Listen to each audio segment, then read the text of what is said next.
I just hit one of the greatest segues of all time. And no, I'm not talking about the Final Fantasy VII Rebirth trailer.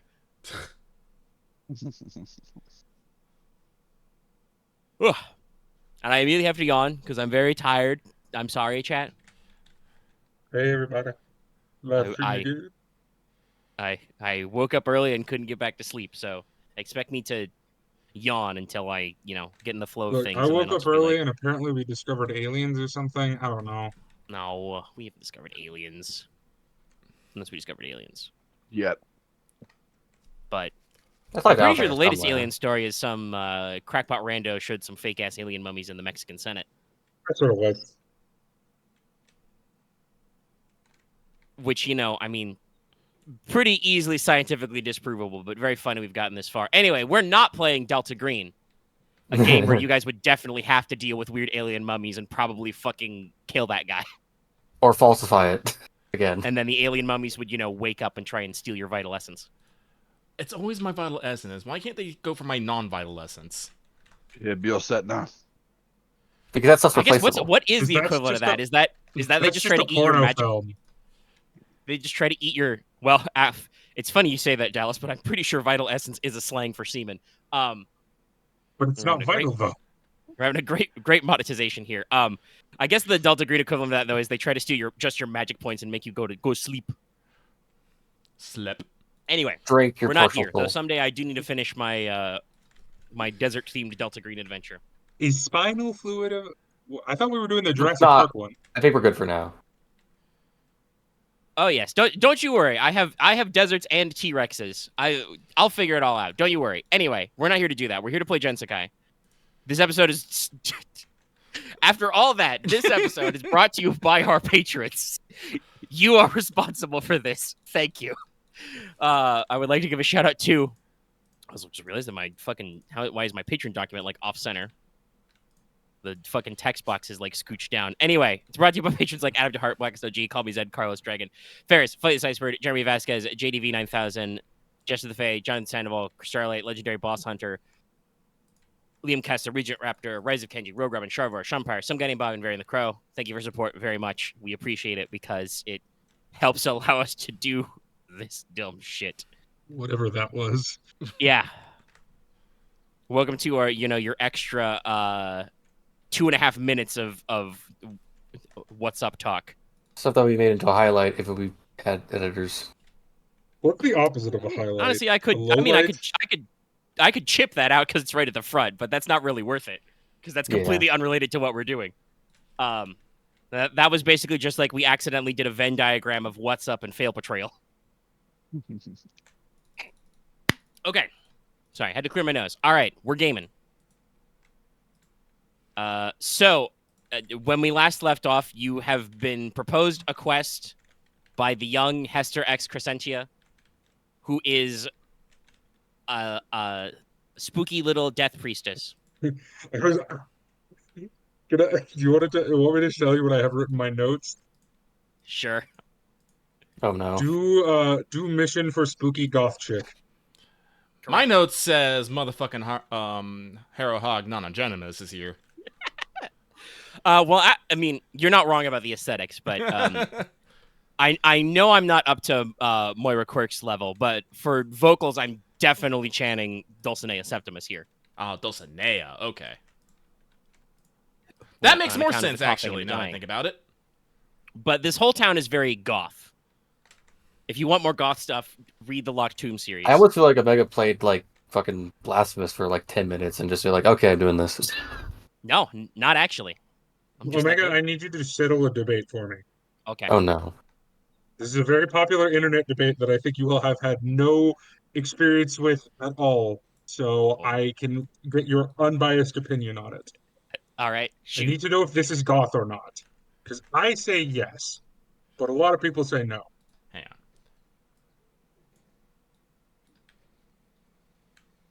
All right. I'm waiting for something. I think this is goth aesthetic. Yeah. No, that's goth. I mean, Okay. they have I don't think the it's- harness, they have the bucklers. You've got some fishnets in there, I don't think it's like heavily goth, but I think it's Yeah, it's goth. not like super goth. Well, yeah, it's But not like like she's got black like a goth or little anything. bit I of think like it's extra the- I mascara think it's and a goth eyeshadow aesthetic. there, a little darkened up. Yeah, it's the aesthetic. It's in Also, the right she's ballpark. normally wearing black lipstick, but this was just the first picture I found. That would add like a full on the 10-point scale of goth. That's all. That's a whole ass point if you have black lipstick. No. One whole point. Anyway, No, you're the you had this quest discussion earlier. So basically, how I want to throw this to you guys is, I believe that some of you may have some in character comments and remarks and questions to make about the situation, but also even though I had a excellent way to cliffhang, I also have a lot of factual data about what's being asked of you that you may want to know, such as time frames and money and other things. So, where would you want to start with this? I mean, Do we actually have to? don't know. Please go, Dallas. Finish. I don't know if it was caught on recording last time, but my character will pretty much immediately be willing to do this, no matter what. I think that some of that was captured on. So, some of your trepidation and your questioning was off mic, but some of it was on. Yeah, no. Morticia. Well, the greater Mort collective. Legion of Mort. The Legion of Morts. Yes. Go team Mort. Need to make that as a culture on Stellaris. Will not hesitate at all with this. Yeah, and I think that Leona is also locked in on this. Porter is very hesitant about this, but he is not saying no outright. But he's also not agreeing right yet. So he would definitely like to know what the job entails, some pay, and a time frame. Like even a time frame before she wants to set out. Yeah. So overall, the base level is the temple location is known as the Temple of the Deathless. It's set. She phrases it as it's about a day's travel away, but the actual time frame is more like 12ish hours, a traveling day's travel. That would be so about 12 hours on foot. She does remind everybody that this is if you're not from around here, this is a desert, so it'll be very hot during the day, but quite cold at night. So to prepare accordingly. You can have that time to about 6 hours if you take mounts. Hester offers to. I'm quite capable of renting a selection of camels for everybody. So that would go in expenses, and the basic line of the job is there's some surface level ruins of the temple that have not been tended by her family since the schism. Everybody relocated all the important shit to inside the city walls, and it joined the many legions of temples and necropoli, which are just abandoned out there in the Saltlands. But what you actually need to access is the crypta, the inner vault, which is quite well below. She will obviously be going with you because you guys are not going to know where to go without her help. And I mean, hypothetically, she probably, Ryahn may have some thoughts about whether that's true or not, but she says that you would need her experience to undo all of the, familial wards and seals that will be protecting everything. But she does also say, according to her research, which, has been at points, fragmented and incomplete. Obviously, she has not gone out to this temple herself. There will be other, physical security measures that may not be magical that she might need some assistance with. It will very likely be, guarded by some familial spirits, or because it is the Saltlands, there may just generally be unquiet dead. And so with her physical frailty, cough in a handkerchief, white mouth, she can't undertake the trip alone. So that's where the timely intervention of adventurers has come. She phrased it as she has been meditating and praying for intervention for a while. So Pay-wise, she will pay you 500 GP as a group for initial expenses and habitation. So, just to cover you while you're in town if you have to do some prep work or have other pressing matters. And when the job is complete, that'll be 5,000 for the group. So 5,500 total. And she assures you that, even if she should not return, the House Crescentia honors their debts. The contract will be handled, so you will be paid in full, and she will write and leave you a letter of recommendation so that you can, not only can you leave the city walls without being, buzzed by anybody, because that's, unusual and high level, but will be helpful in, introducing you to any other services in this town, because she is a member of one of the 13 high houses, so kind of important. She does offer, if you have no place to stay, you could stay in the manor, though that seems a little gauche. I don't have a lot of guests. If you are working on something else, I can even make some inquiries now. But with my poor health, I don't want to waste too much time. I would hate to be so infirm as to be unable to travel.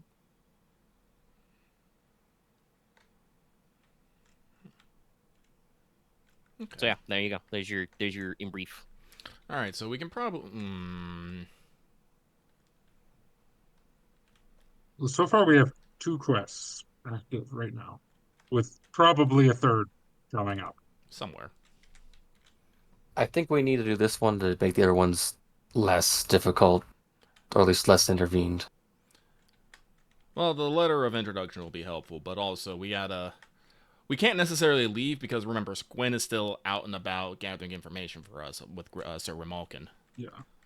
Right, so I guess the words It's been several hours. I don't think we discussed her actually ringing you, but she could have will have purchased her link bead by now and could have let you know that she's got one probably when you guys had your team huddle. Because I mean, this seems like our most time-sensitive task. By a few days, I guess.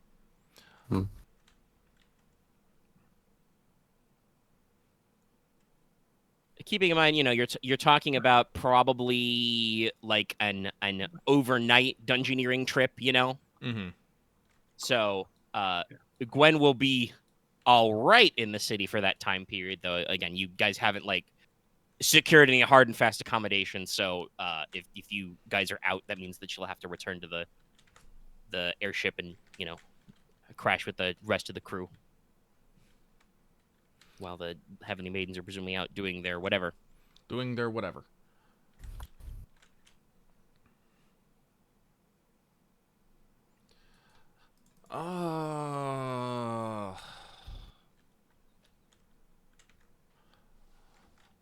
Like I said, Porter's grappling with his conscience right now because while he does want to do the job for divine reason, he is not completely comfortable with doing this job so someone can commit suicide. I think it's more than that, but that's it's not suicide. a discussion of the game. It's suicide. Okay, if you want to be polite about it, it's euthanasia. It's physician-assisted suicide, but yeah. Yeah. Essentially. Well, it's more like God-assisted, but yeah, you know what I mean. I don't even. But so before Porter agrees, Porter's gonna need to make a couple stops before he fully decides what he's gonna do. Yeah, so there's at least one thing I can say right now to put some of this in context. Because you guys will probably be asking about this later. So this is an actual note I put on this NPC's character sheet. She has a trait in her ability section. Yep. Frail body. At the end of every encounter, she suffers 1 wound.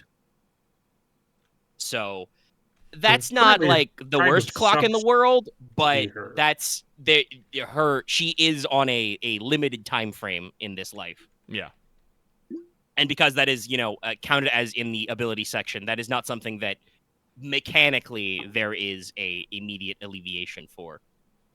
If you guys want to like, not that I get a sneaking suspicion that this is a conversation you would not want to bring up with her. No. But if you did want to discuss her condition, there is, in character conversations we can have. But I also think I know from where we talked off mic where you guys are thinking about taking that kind of inquiry next.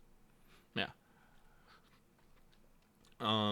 So what Porter wants to do is basically, agree to the job, but, beg, a bit of preparation time and go off and do and go do some inquiries and some yes. 100 apologies, but yes, and Porter would like to go visit a few locations in the meantime. Anybody else have anything they want to discuss with Hester before you guys, break to prep? I wish I had something in mind. No, Morticia's fully on board with this. Yeah. No. Not at the moment. All right. Okay. She thanks you for your acceptance. She does have because you are accepting the job. She has, a maid bring you the 500 GP to get you started. So there you go. You can split that one 4 ways. I'll take it. Or just put it in the pocket for any expenses and stuff. And she basically gives you a standing invitation to come back whenever she will continue to meditate and prepare. Oh, down payment. That's the word I was looking for. I'm like, what the fuck is? Yeah. We should get 500 or we 500 split. Just split it. It is it's a single. All right, everyone gets 125. But all right. This is so sad. Don't you guys have fuck tons of money? Somewhat. I need to go buy a I house. have 6.3K right now. Well, no, excuse me, 6.4K. I have 12,000. Which I still. Leona now has. I got more shopping to do. Don't you worry. I'll be spending that money. But shopping comes later as Omega's gonna head to the main temple. Mega? All right. You mean Well, I am the camera, so where you guys go, I follow. Hold on, is the main temple the Temple of Rest? that is the biggest temple in the city, I believe. Yeah. Because if that's so, I'm following Porter technically. Listen, Yes. I have to. I feel like we're all going there. Listen, I gotta go Yeah. make a telephone call. I gotta Guess we're all going then. I have to go see someone about a house. I think you could. Why? Guys, Riot? guys, you remember we tried to dissuade from Yeah. this last time? It did not help. So I don't want to just fucking go through this again. Don't want to rehash the same conversation. Yes. I guess if anybody has any new arguments about what exactly is going on with Mort, we can field it. But yeah, you guys are going to start your long walk to the Temple of Rest, because I would like to remind you, the Temple of Rest is on top of the ossuary, which is an island in the middle of the harbor. Yeah, So which is you why I have think it was to, worth it. walk all the way down the causeway. Yep. Keep in mind, you guys Before are. we go, I'm yeah. going to cast a spell. Okay. Probably a good idea to cast a spell before you go. Which is. Mask. All right, going to change your appearance. Also, make it harder to be detected. Specifically. I have to double check the commune spell. Other means. Well, I don't think you want to go invisible. It's going to No, make not social invisible. interaction hard. Let's see here. I think Question is, Mort doing this as arcane or primal? I don't know if Primal gets mask. Yeah, Primal doesn't have mask normally. So, Okay. Arcane.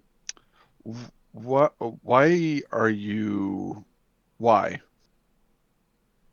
We're going to the Temple of Dio. Didn't I already Yes, explain this was brought up earlier Yeah, in the phone call with Porter. Yep. I which I did think bring up technically you there guys are have a people conference that line. may be a part of the Temple of Dio, or formerly at least, that wish me harm. Whatever. Well, it didn't work anyway, so Sorry for I guess distracting I'm you. going without that. No, it's fine. Yeah, that's I think that is indeed what happens. Is you start trying to cast a spell and it's like, what are you doing? And then you lose it. Oh shit. Bit my tongue. But yeah, so to get to the Temple of Rest, which is the tippy top of the ossuary, you guys have to go all the way down the causeway, keeping in mind you are currently in the most inland part of the city, in the high houses. Mhm. So you have to walk all the way down the coastline, walk all the way up the causeway, and then you have to walk up all 700 steps. Okay, question. I know we gotta walk the steps. That's the thing. But can we like hire a carriage to carry us? From... Yes, you can get a carriage. Let's get a carriage. Fucking. There's probably a dedicated carriage lane up That's the fine. causeway for like wagons and shit. Yeah. It's probably like throw me a $5. I will throw It's a fucking $5. $6K. It's fine. That'll pay for all of you to get a cabbie. To the steps or up the steps? Yeah, to the steps. To the 'cause steps, no. the Yeah, okay. to re-describe the ossuary, this was a temple island that was built in the middle of this bay because that's where they have a very deep harbor, and has been because of the limited land space has just been extra heaped with buildings. So like down by the shore level at the region they call the Boneyard, there are like stacked one or two deep of these like simple clay buildings for like row housing and hostels. There are former chapels and temples and mortuaries which are all like abandoned to the point where like as you guys walk by some of these as you're starting the steps up, like literally the crypts and coffins and sarcophagi have been like removed or moved, or the remains that have been there have been reinterred somewhere else to make more space. So like this thing is just piled high with temples and libraries and chapels and also like hospitals and actual like mortuaries preparing for prepare the dead and stuff like that. So like it's pretty dense.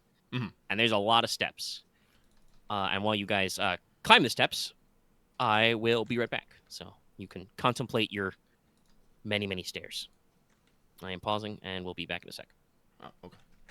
I will pause as well then. I resumed the recording as well. All right, so yeah. So you guys hoof it up the steps. Hoof. I think I've mentioned this before, but the climate in Ombre is quite interesting. You guys are in the middle of the harbor, so it's cooler here. Also, there is probably a lot of shade because there are just so many goddamn buildings everywhere. As you are, making your way. Making my way downtown, walking fast. With a Glock. Nope. Well, maybe. I don't remember what Morticia carries in her pockets daily. But yeah, so the city is normally like kind of warm most days, but with a little bit of a dry breeze. There's a lot of that, salty tang in the air. This place Salt. still has that because you are in the middle of the ocean. But like I said, because you are offshore, there's a lot more of a cool breeze. There's a lot of people, swaddled in a couple of layers because that's important for both the heat and the wind. As I said before, there are many penitents and monks, a lot of the Order of the Silent Veil, who just kind of like wordlessly murmur hymns in the streets. You walk by a few of those, a couple of places, go some things, and climb the big bunkle steps all the way to the Temple of Rest. So, this is a pretty big temple. It's said to be etched in the style of the Underworld's own Sleeping City. So, allegedly, this is, what Dio's own Palace of the Dead looks like. There's a very large, colonnades here of lots of dark stone statues. There are many figures of, winged, robed angels of death. There are obsidian obelisks, with ancient Lemurian writings on them. Lots of recurring themes of doorways and thresholds. Mm-mm. And so you're going right on into the main temple there, Yeah. Porter? Anybody else actually gonna? I will as well. Okay. I will too. I will as well. All right, yeah. You guys stroll into the nave, the main temple body. There are a handful, a couple dozen people just kind of like doing the normal church business. There are, rows and rows and rows of candles, which, various people are, lighting, offering prayers, dropping sticks of incense and stuff. This temple is pretty. Despite its size and its obvious artistry, this temple is actually honestly pretty plain. There are some very simple, like, mosaics and reliefs kind of, like, showing what the afterlife is supposed to be like, which mostly is, I mentioned before, the underworld is supposed to be captured in eternal autumn, silent waters, trees constantly in colors of orange, yellow, and red. According to common wisdom, most dead people just basically nap forever in their metaphorical representation of their grave. Most people just chill. There are images of the sleeping city, though, Dio's Palace of the Dead, where, if you were a cool guy when you're alive, you get to hang out with the Lord of the Underworld and lots of other really cool dead people forever.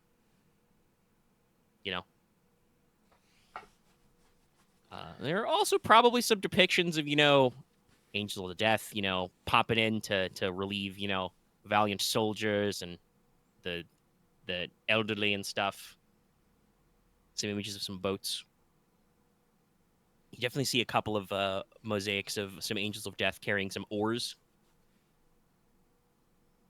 In the center, though, there is a massive black stone altar, and there is a huge statue to Dio in the format of the Queen of the Dead. So, like, a huge, robed head to toe, veiled figure, crown upon their head. Just kind of, staring mournfully down at the space on the floor right in front of the altar. Well, Porter is going to strode. I will not say hammer first because that would probably be very weird looking. Surely. In this place, probably not. They like bones here. True. Well, fuck it, sure. Archie first. And he's going to pull out the twin violet flower he got. Yep. He will kneel you in see front. Several, vases and bouquets of twin violets around. He will kneel in prayer before the black altar, and using the twin violet as component casting, is going to cast predict spell Commune. All right. Well, let's see if you can do a long distance call. Yep. I'm gonna have to empower it because this may be more than 24 fucking hours. Well, actually, do I? True. Yeah. So yes, and then Commune. Actually, no. Because if you're doing Commune, you're asking questions about things that are currently true or have been true. You are not predicting the future. Okay. Well, I guess you can ask about things that are to come, but that's the point. Is you're supposed. And actually, technically, let me double check my wording. I may supposed to be asking you for a question before you even roll, but okay. I guess we'll have to see if it works. But yeah. Normally predict is to, like, sense events which might occur in your future by so long, but with Commune you can, ask your favorite deities for information about stuff that is currently happening or has happened.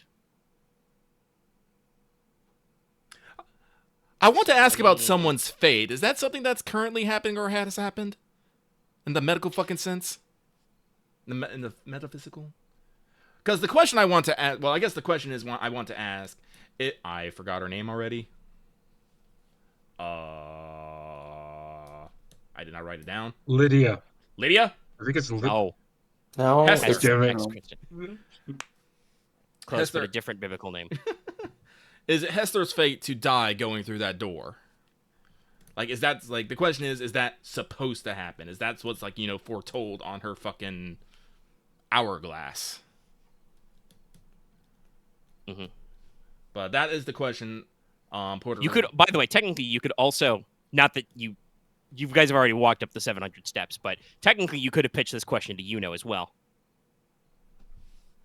because she is the Secretarius, the guardian of the secret books.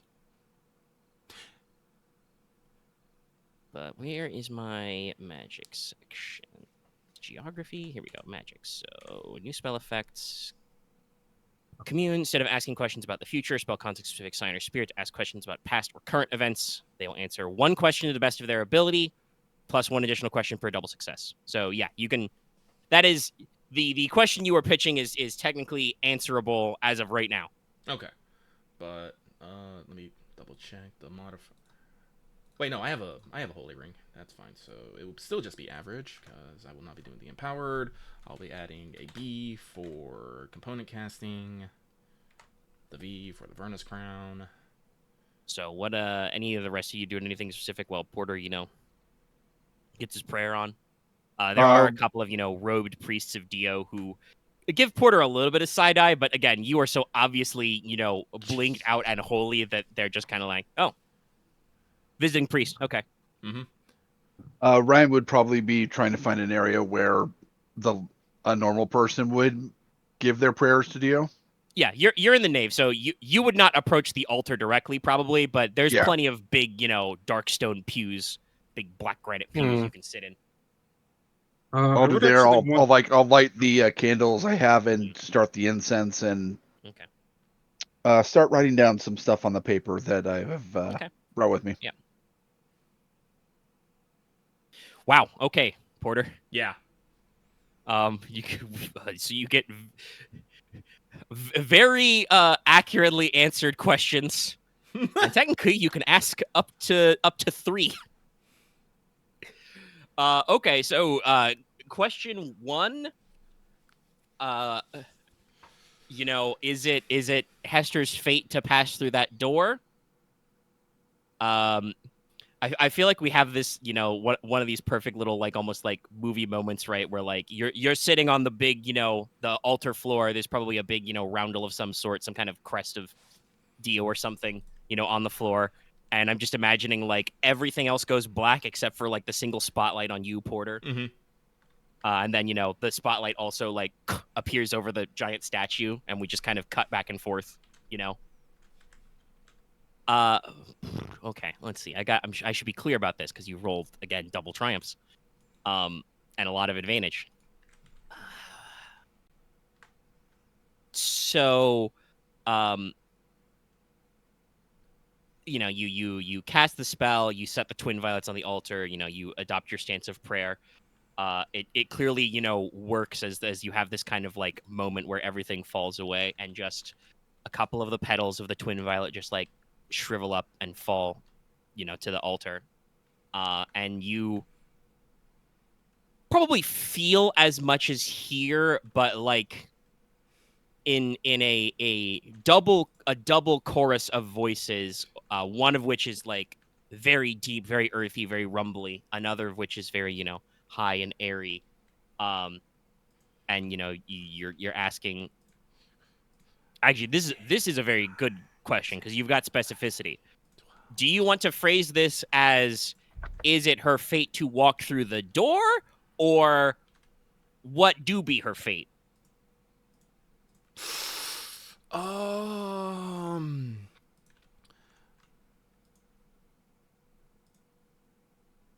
No, the door. Porter's thinking specifically the door. Okay.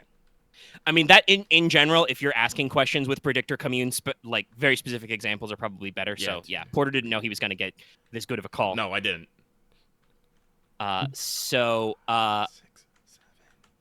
Yeah, in this kind of duality from the statue, you hear. I should probably be trying to be a little extra flowery for speaking to the gods, but yeah. That's fine.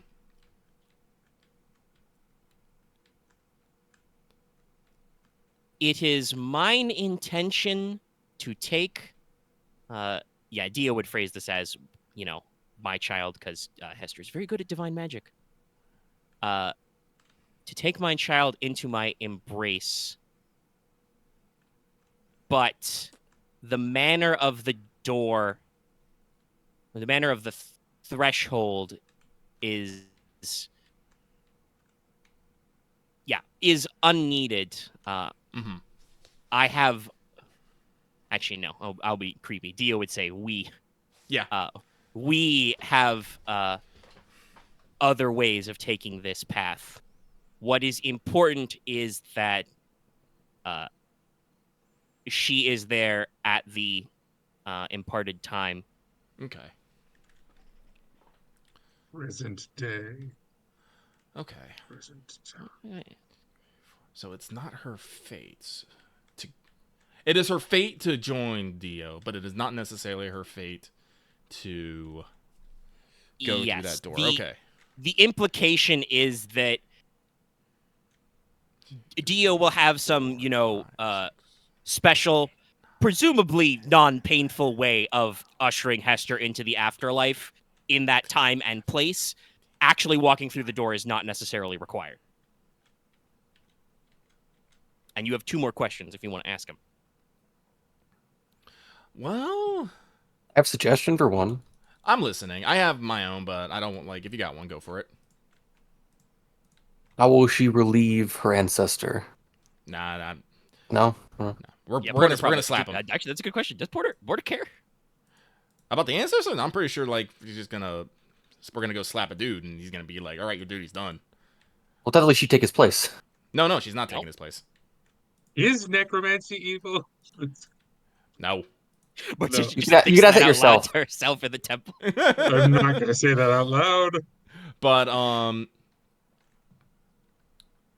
Also, by the way, fun fact, Dio actually doesn't hate necromancy. She dislikes necromancers and people who disturb the dead. Yeah. Actual undead is like, what fucking whatever. They're coming back to me anyway. Yuno is the one who actually gets upset by the people making, the process of undead wandering around because they're fucking flying in face of the rules. Dio's just like, whatever, baby, I have nothing but time. So for the second question, Porter will ask, is Hester's what do I want to call it? I don't want to necessarily say condition because I want to be affliction. What'd you say, Aaron? Affliction. Affliction. Yes, that is a good Constitution. word. No, affliction. I think affliction is the word. Can Hester's affliction be cured? The time and the choice for that path has passed. Oh. Very well then.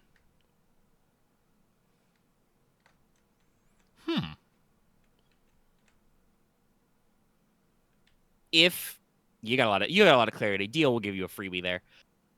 If she had chosen a different way and turned from her gifts, her closeness to death would be farther. Oh. And her fate might have lasted longer. I see. But her choice to take the talent and the burden of her family name comes with a cost. You guys have seen her spell list. I don't think I actually said explicitly how old she is. Hester is supposed to be like 15, so yeah, she's pretty good at this. Oh god.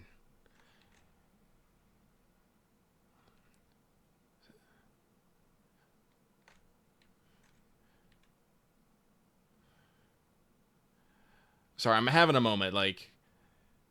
I'm trying to think here. So it's not necessarily. She doesn't necessarily have to go through the door to be with Dio, but she really from what it sounds like, it's like I mean, you can ask for confirmation, but from this point, from the answers you've given, basically, as a result of the free will choices that Hester has already made in her life, even though she's very young, she's kind of locked into this path. So at this moment, Dio is arranging, will arrange for that moment for when Hester is in the same vicinity as the dark doorway in the Black River, to be carried into the afterlife, at that time and place. And it doesn't sound like there's anything I can necessarily do to make Hester's life better in the living. Because it's not a disease or sickness, it's, being close to your god. Yeah, if you guys wanted to talk to, if you had asked her about it or wanted to talk to a doctor, I have a couple of like lore ways to explain it as well. But Porter went straight to the top, so. Listen, I got a big red phone. I haven't used it in a long time. I mean, you are the Oracle, so this is supposed to be what we're about. This is be your shtick, bro. Well, I have one more question. I'm just trying to think of what.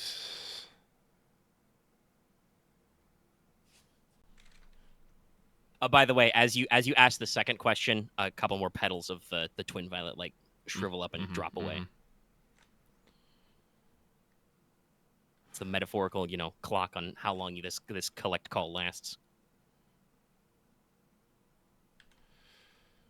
Actually, no, it's not a collect call. You put the coins in the machine first.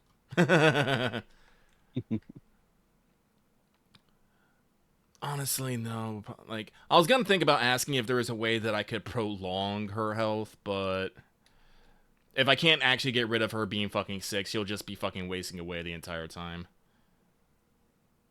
Well, actually.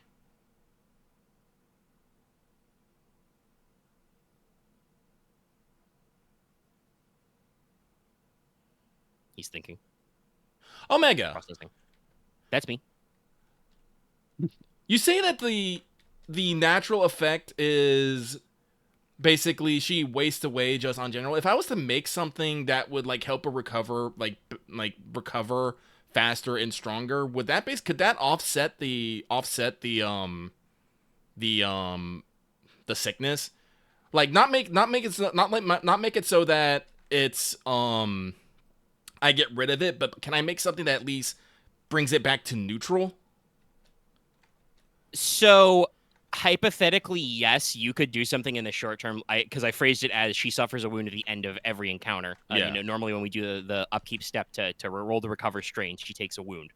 And you guys don't know how much wound threshold she has. Mm-hmm. It's probably not a lot. Probably not. That's the kind of thing where, like, in your normal life, it's very easy to fix that, right? Like, she could go through, like, 5 encounters a day and still chug a healing potion and be at net neutral. The thing is that just as you go through life, you're going to catch extra stuff, and eventually it's going to, whittle her away. So you could you would know based on like how Dio has, answered your questions and mechanically what I have told you.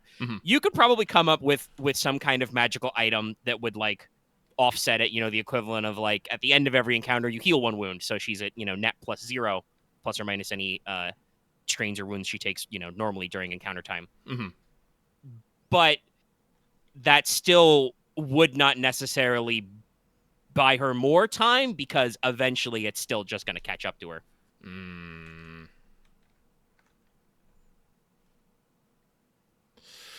Oh, fuck. Unfortunately, I don't think I have the brain power to actually find a way out of this, so I think I'm just going to have to accept this. Third questions.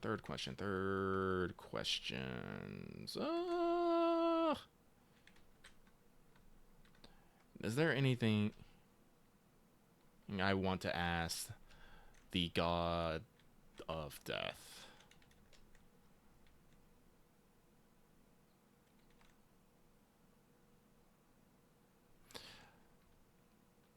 I'm sorry, I'm trying to think here. So it's not her fate, but there's not much we can do about it. Dia's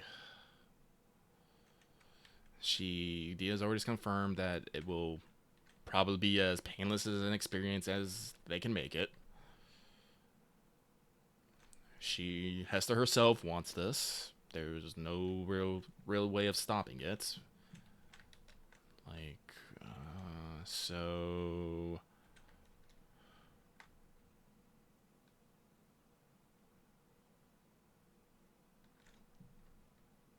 Well, okay, it'll be a personal one. Porter will ask, this is for his heart more than for actually any answers. Porter will ask, is it okay for me to help someone do this? Help someone kill themselves for this? In the eyes of Dio, I will ask. I feel like the voice kind of like tones down a little and gets a little gentler and says, all things come to me in time.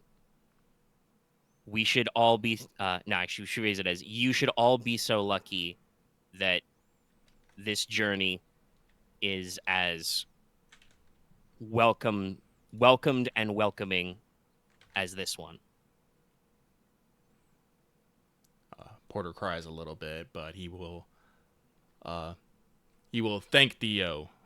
Yeah, for her. That's the official word of Dio there. Everybody dies, Chief.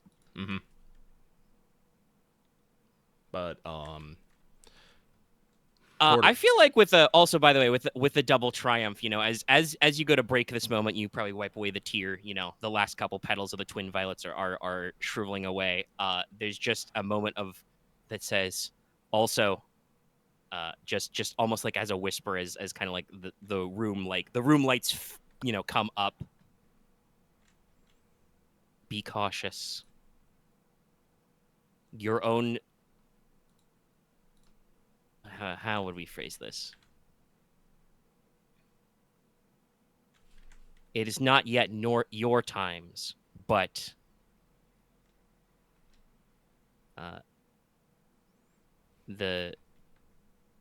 try. I'm trying to throw a little extra here, and I'm like, how do I phrase this without just being like, because obviously you guys are gonna know this is gonna be dangerous. What's the right way to phrase this?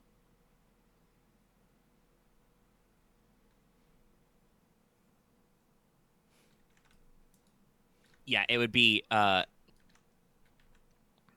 basically say your times are not yet up, but be cautious going outside these walls. You are in a land of death and the land of the undying. And then the last petal drops and the lights come up. Mm-hmm. Porter gives a very shaky sob, gets to his feet. You know, he'll bow to the priest like, sorry about that. Give a, where's the donation box? Here, have 20 gold. Bam. All right, yeah. And, yeah, that's it for me, so. Much, you know, bowing and going on and so on. This, by the way, all happened in, like, you know, seconds for the rest of you. Heartbeats. Mm-hmm. Sorry that took so long. I wasn't expecting three questions. I really wasn't. You juiced pretty good, and you got, like I said, 2 triumphs and 4 advantages. So I'm like, okay, so these are straightforward answers. Dio spins the chair around and sits on it, real talk style.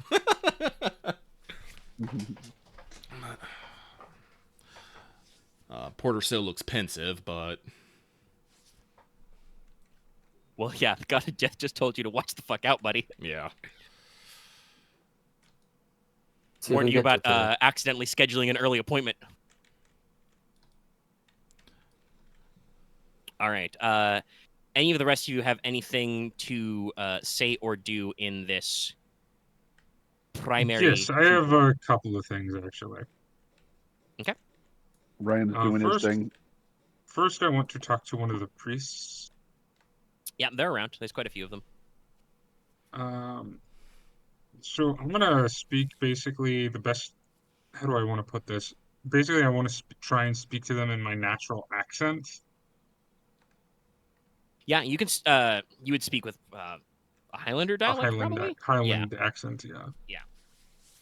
And I basically just want to ask, like, has anyone from up north come into the city recently in their order? Let's see. Should I?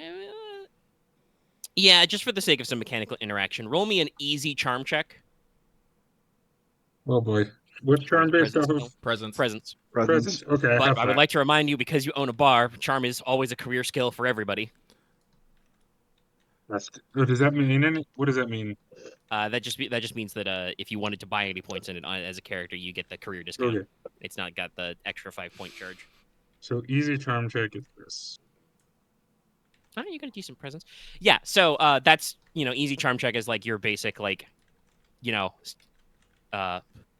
what's the role from the 40k RPGs? Carouse. Yeah, it's just like your general like, hey, I want to talk to you about something and not come across as a weirdo. So you have successfully not come across as a weirdo. She totally is a weirdo. The priest kind of pauses and thinks about it, and says that yeah, if you're looking for somebody specific, they can't help you. We could check the roster of visiting priests. We do get a lot of visitors. This is a major pilgrimage city and a major site for the Church of Dios. So I do believe we have several visiting priests from the Highlands area. But yeah, there's a lot of priests of Dio and a lot of pilgrims here, so No, he that's fair. can't summon anything forth on the top of your head. But yeah, I will just keep an eye out. And then to completely destroy any sense of mood we were building, I need to find someone who's in charge of housing. Yeah, you can just ask that because you were directed by one of the Justicars, the paladins, basically, of to speak to the Church of Dio about like public lands the church have access to purchase. Yeah. So yeah, you can just ask that guy, what priest handles that, and they can direct you to a side office. Yeah, I mean, we've done our best to fight this for so long, but I think we're at the point where you get to roll to see if you can find a house. Yes. It's gonna be very hard, I think, because there's not really houses to take. Well, yeah, you get to purchase it. They have lands that Well, are no, donated. it's not. I don't think there's an absence of property. It's just that it's mostly The property is all in demand, owned. is what it is. Yeah. Okay, so let's see. House or homestead would normally be, a hard check. So I think we take that to count that as rarity 6. I believe Ombre is a +1 city. No, +0. Okay. So what difficulty of a negotiation check would 6 be? 0, 1, 2, 3, 4, 5, 6. Hard. Okay, so make me a hard negotiation check. I would like you to add a setback die because of the conditions we have discussed, that it is a very busy market. And you are presumably not getting any help from anybody on this. Nope. Given our previous conversations. Nope.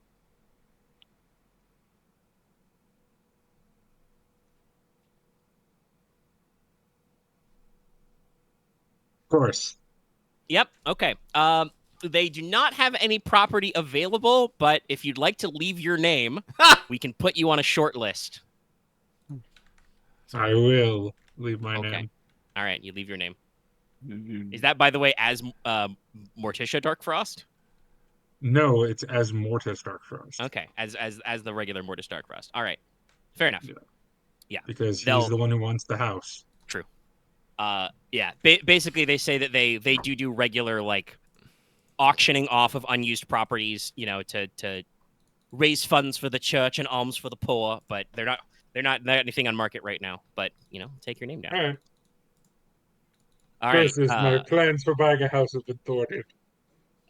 I mean, I kind of figured it was coming, given the state of the rolls, but you never know with the Dallas roll, TM.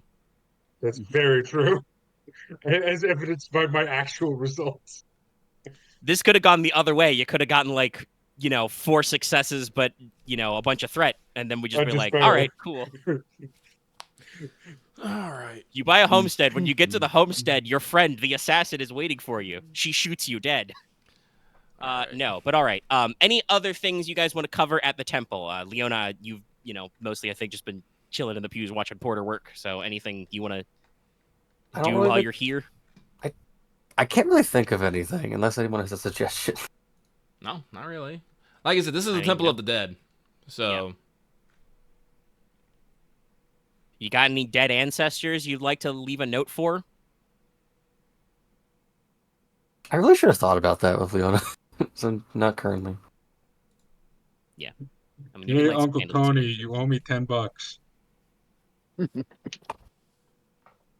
Yeah, so Ryahn, formulates a little prayer slip. Oh, it's not a prayer. It's his agreement with Dio.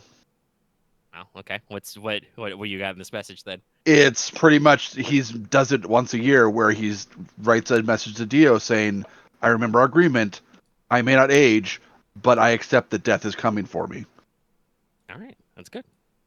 And then I write it down on the paper, and then I light it. I burn it in the candle. Yeah, as you do. Pretty typical way to get prayers across. All right, so yeah, you guys have to hike down 700 steps again. I guess we're getting cardio somehow. Axe, how much encumbrance do you have? I think it's only at half because most of it's in my other things. Cool. It's only at 9 of 15. Before we leave the temple, I'm gonna buy a fucking 10 flasks of holy water. Fair enough. Fair? Yes, you can do that. You can roll on that. E1 or E0? I'll just carry it. I'll be right back. I'll leave the mic running so Porter rolls real quick, but I gotta go to the bathroom again. I'll literally be right back. Because you have ranged light, right? Yes. Yeah. It's just ranged. It's just ranged. Yeah, ranged. But you have ranged. Yes. So doot.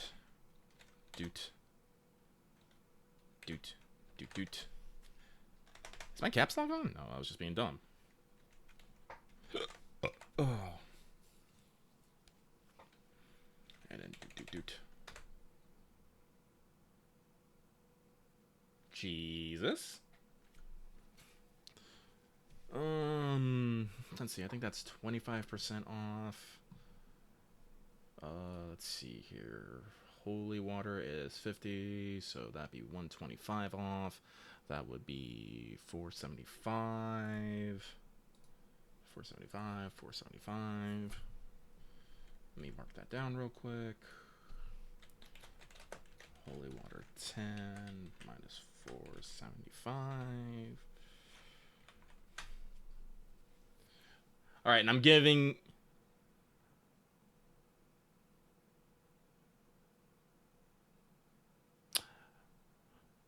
Master Ryahn, do you want any holy water to, maybe throw at undead things that might try to fuck you up? I'll take 2. All right, you take 2. I'll take 2. Morticia doesn't get any. Don't think she minds. Probably not. Jiminy Crimbo. That's a lot of rolls. That's a lot of success. And Leona, I'm going to need you to take the remaining 6. Do not forget about them. If you have something in short, just huck fucking... It's an undead, huck fucking holy water at it. All right, I now have 8 holy water. Nice. There, I just looked up. Let's keep them handy. Because I will remind you what it does, and I'll probably have to remind you again. But when you use holy water against... Hang on, where'd it go?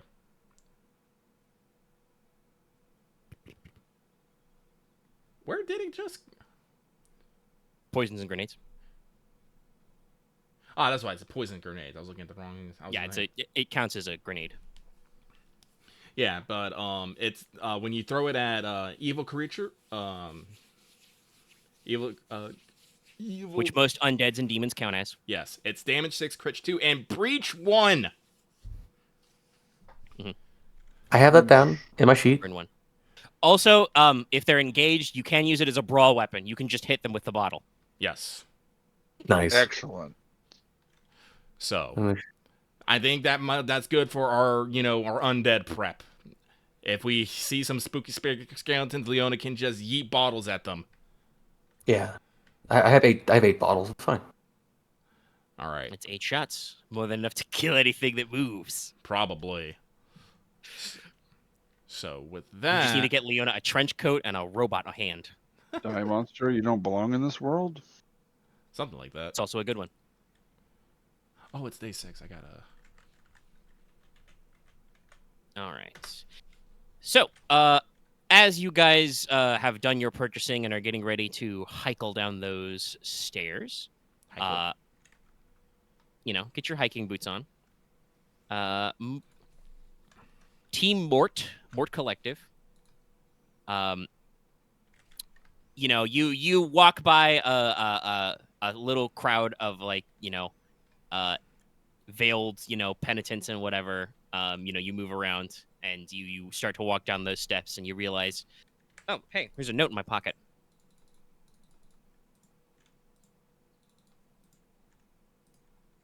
Somebody has slipped you a letter or note on some parchment.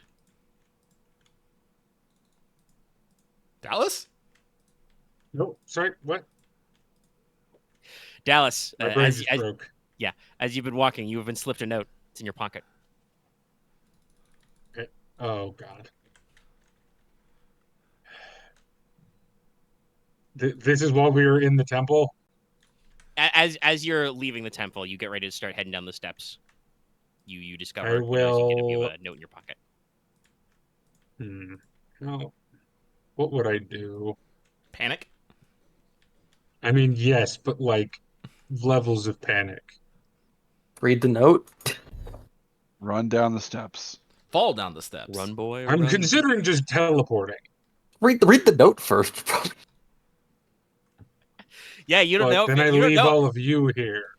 Wait, do Read teleportation... the note first and hold then on, no, act. I need to look something up first. The note says... I believe you have to take willing creatures with you. Oh, okay, they have to be willing? Yeah, I don't Let's think you read can the do note first and then act accordingly. Okay, I will read the Jokingly. note. The note says, "Today I prepped explosive runes." A favorite, but no. So yeah, you take out this little note and flip it open. It's just, you know, like a small folded piece of parchment. Decently high quality. It is an unsigned note that basically says, you know, I have information that would interest you currently. Please come to, and it gives a street address for a crypt somewhere in the middle level of the boneyard. At the first hour of Karka, that's the first hour after sunset. And then it says, you know, come alone. Yeah, of course. And it is unsigned. Of course. As you know, by the way, I haven't mentioned this while you guys were hiking up, but I think it is also good to note, as you guys are, you know, looking around, maybe more just thinking about things with this note. By the way, because they pulled out and read the note, all of you can see that. Morti's not invisible. But so I said earlier, when you guys are in the town, that's patrolled by the Justicars of Yuno, right? Yeah. Here on the ossuary, the main guard seems to be those gentlemen you met before, the Jackal Guard, who are wearing, you know, jackal-shaped cowls. Is the boneyard in the ossuary? Yes, the boneyard is what they call the lower levels of the ossuary. Okay. So during the daytime, most of the Jackal Guard you see are just standing guard at important places. Like, you probably passed, like, maybe, you know, 4 or 5 of them watching, like, the front entrance of the temple to make sure there's no kerfuffles or anything. You know, standing outside of, like, major reliquaries or hospital buildings or, you know, very important crypts. Or you might see them overhead doing aerial patrols on Hippogriff, you know, for trouble. I don't know if they... Yeah, I think he mentioned you when you were on the boat deck. And somebody might have told you the story. At night, the Jackal Guard patrol the ossuary on foot in the company of Drakenhounds, which you guys have met before. Those are dog or wolf-sized drakes, which are sensitive to magic, because the Jackal Guard patrols at night looking out for Maleficarum and necromancers. Huh. And that's so, you, Mortis. I'm not a Maleficarum. That is correct. But you are a necromancer. I Yes, mean, but... no, literally, yeah. And you you're can be correct. you can also be assumed to be a Maleficar. Nah. Wow. No. Nah. No, they wouldn't get... No, they would not get a Maleficar, because that's demon-possessed, right? Yeah, that's heretical infernal magic is Yeah, no, Maleficar. I don't give off that vibe. But Drakenhounds are sensitive to magic, period. So, well, yeah, you know, I'm gonna have to keep an eye out the there. old-fashioned way.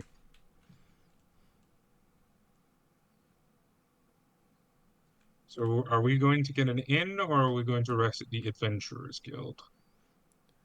You can also still go back to your airship or camp in the Swanky Manor. Well, okay, the Swanky but Gothic Manor. I did mention how it's kind of, you know, quiet and underutilized and full of curtains.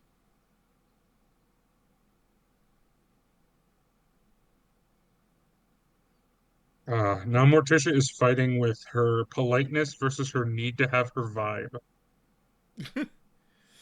Well, Hester did invite, and if I'm gonna be real, if this is her last few days on this realm, I want them to be a good one. So, I found Loft's house. I know it's Loft's house because it's fucking weird. Loft lives in a shipping container. He does, but he made it like a fucking pyramid and put a bunch of potted plants around it. It's because he's a freak. He is a freak. So, Porter is going to,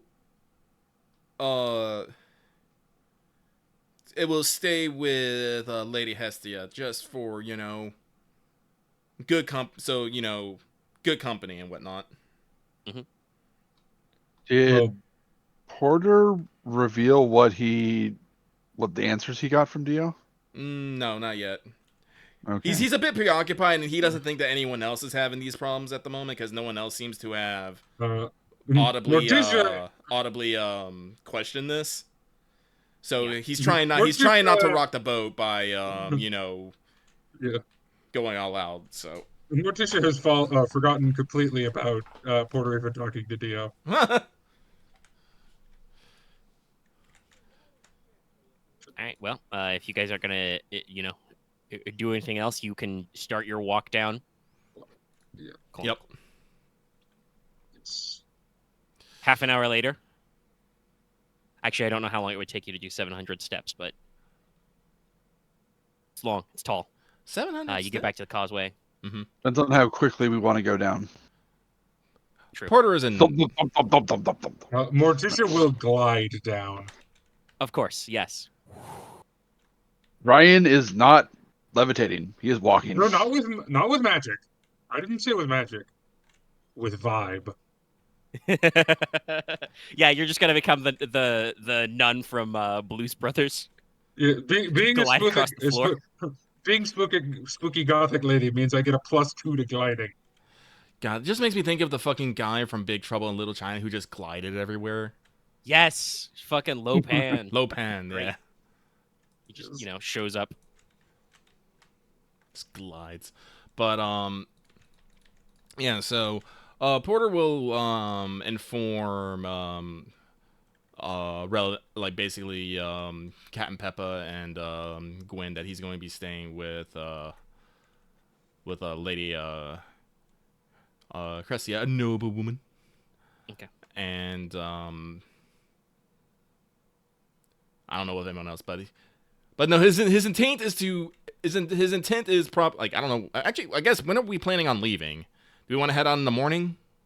Yeah, probably. Probably. Hopefully we can at least get, I guess, some information from Gwen before we leave also. Yes. And I would, to put a pin in that, because Porter says he's going to call her, she'll let you know that she's got, her initial findings, and, we'll meet up with you and basically be like, do you want me to meet up with you at this manor? Yeah, in the morning. Yeah, okay.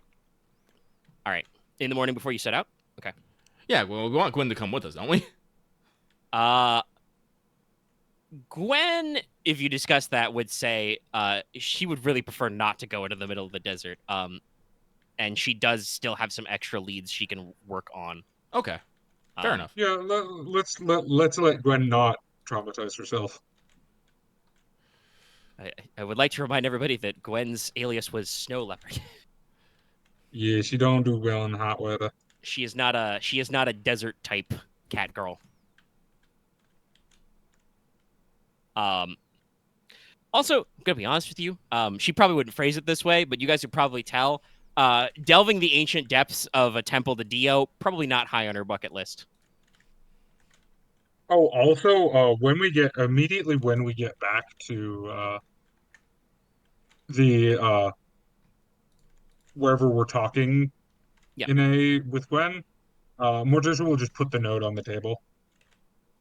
All right. I think it sounds like you guys are going to go back to, Crescentia Manor and basically be like, all right, we did some prep work. Do you want to tell Hester, straight up, you're going to set out, in the following morning? Because it's probably when you guys did have to hike a little bit. It's probably mid-afternoon right now. Because you guys have done a lot of shopping. Well, before we get to the manor, Ryahn will speak to Porter and ask, what did you get any insight from Lady Dio? I feel like there was like a look or a gesture somewhere, and I'm very curious which direction Ryahn would gesture in. Do you go up or down for Dio?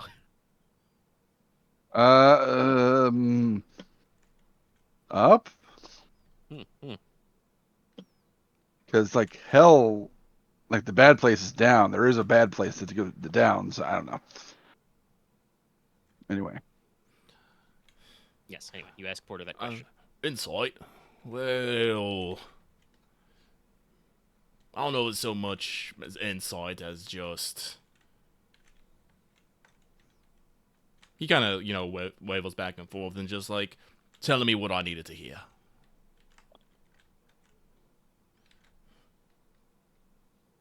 And is... Sorry, I should have a serious moment, but it's... I feel like the question is there a way to save her?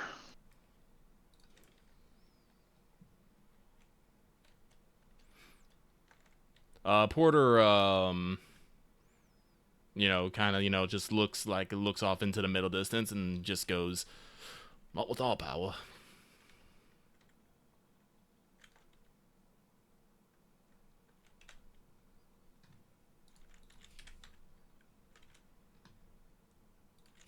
Ryahn just kind of gives a slight nod and like there's a cross between frustration and sadness in his face. Mm-hmm.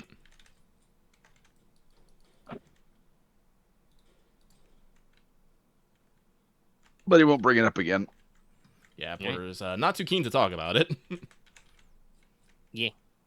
All right, so you guys, go back to Crescentia Manor. Like I said, Hester would, delighted that you're choosing to stay. Yes. We'll move you on. The one or two of the maids you haven't been introduced to will, get you out some rooms. Mm-hmm. Gets you a suite. In one of the side wings. Has a little study, a little common room. Mm-hmm. So, yeah, it's a good one. Sorry, I'm just browsing for a name. Hester will kind of offhandedly mention that, oh, this study used to belong to my dear great-uncle Thaddeus. He had an unfortunate accident where he crumbled to dust. Terrible work. How? How versed are you in thaumaturgical theory? Porter flashes peace and fades from existence. I think Leona gives like the weird when you put your hand like flat and shake it up and down. Yeah. So, yeah. Suffice to say that not all of my ancestors have been as accepting of our family circumstance. I believe the phrase in common is "have your cake and eat it too."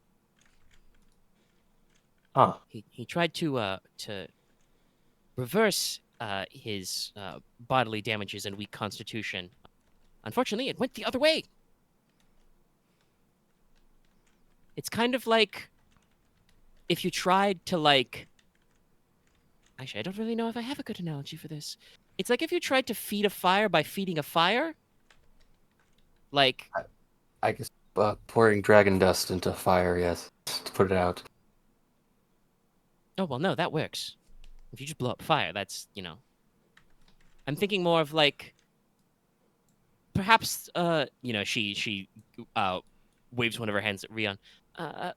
Perhaps the astute student of the Red Tower has a better analogy, but magic is powered in part by your aether.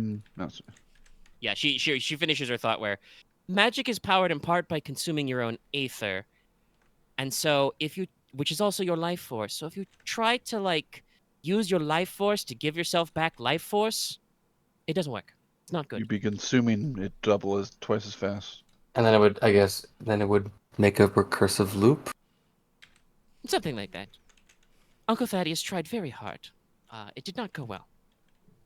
His books are very interesting, though. Anyway, have fun. She also, like, power glides out of the room. I guess looking back at the note at the table now.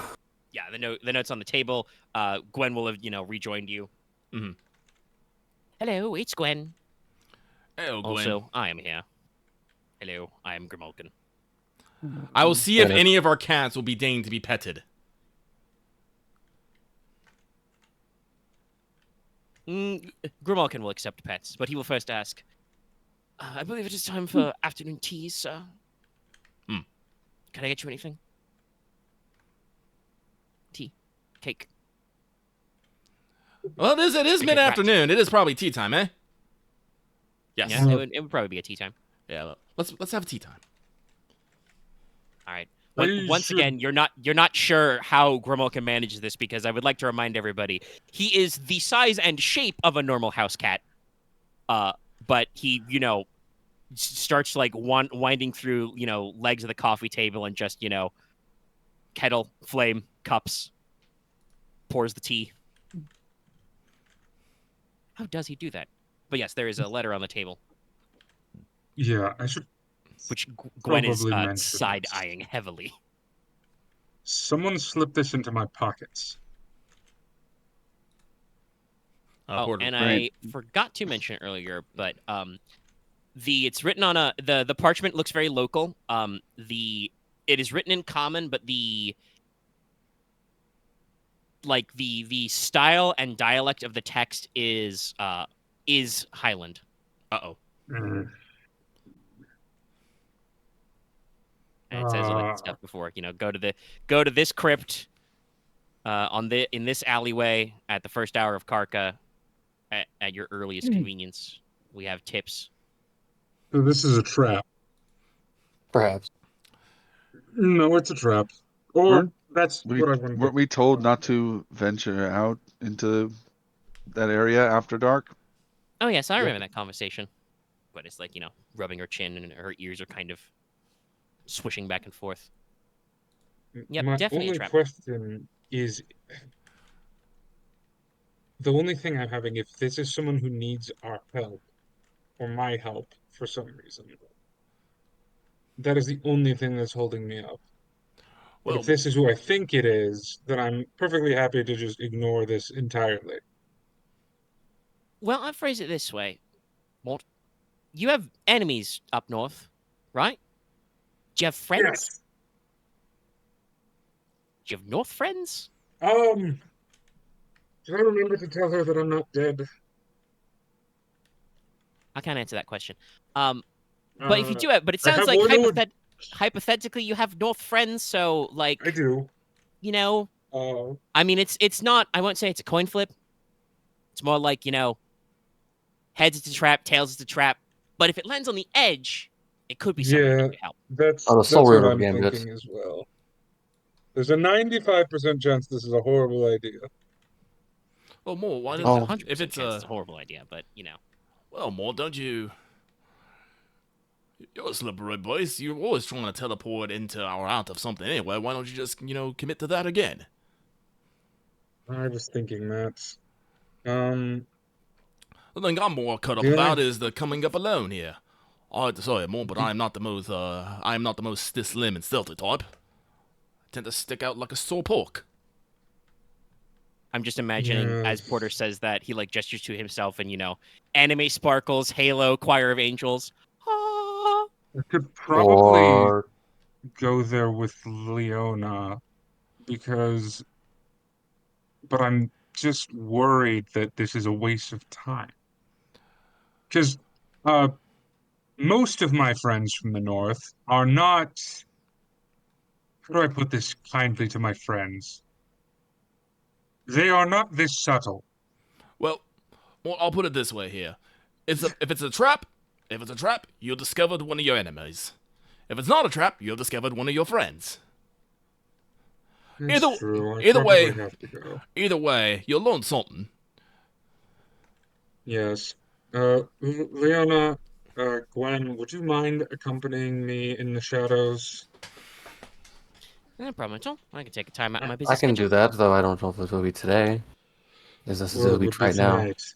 I'm pretty sure this note is for tonight. It literally says tonight. Oh. That's what I it says on the think note. he's holding a note and there's thumbs up at that part. It's like, oh.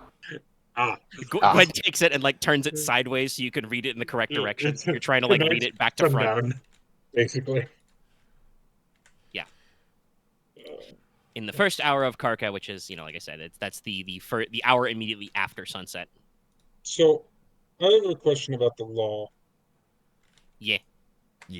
Are you just not allowed to be out there at sundown, or are you just not allowed to be necromancers at sundown? Technically, it's that latter. Like, obviously, if you guys are trying to Okay. like skulk around and have a secret meeting, you maybe don't want the Jackal Guard to Well, like I would not be stop going and frisk stealth. you. But no, it is technically, especially if you guys are in the public topside areas, it is not illegal to be outside after dark. It's just that Okay. dark is when stuff happens, so the Jackal Guard are, on their A game. That's fair. I would just probably be going mostly in my non-usual attire, just because I don't want them to get any ideas that are completely correct, but still. Completely correct, but different direction.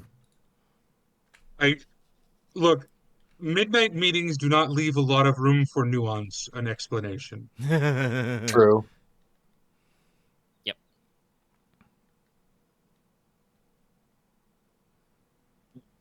But yeah, I think I need to investigate this, even though I don't want to. I mean, we should I'll probably support make them. sure that, Porq and Ryahn are, like, on the ossuary just in case there's a big dust up, Yes. Because, Of course. trust me, having done that a couple of times today, that causeway, very long. Very long. There was a place I wanted to check. I guess down the boneyard, but I think I can say that for after if we have our letter. Oh, you were going to go visit the Smiling Pigeon? Yes, how'd that go for you then? Oh, no, it was easy. I have not just been shopping today for my nice new this. She points at her, earring where there's a little link bead there. Yeah, so me and Grimulkin have been skulking around, asking questions, staring at people, following people. Definitely not picking any pockets.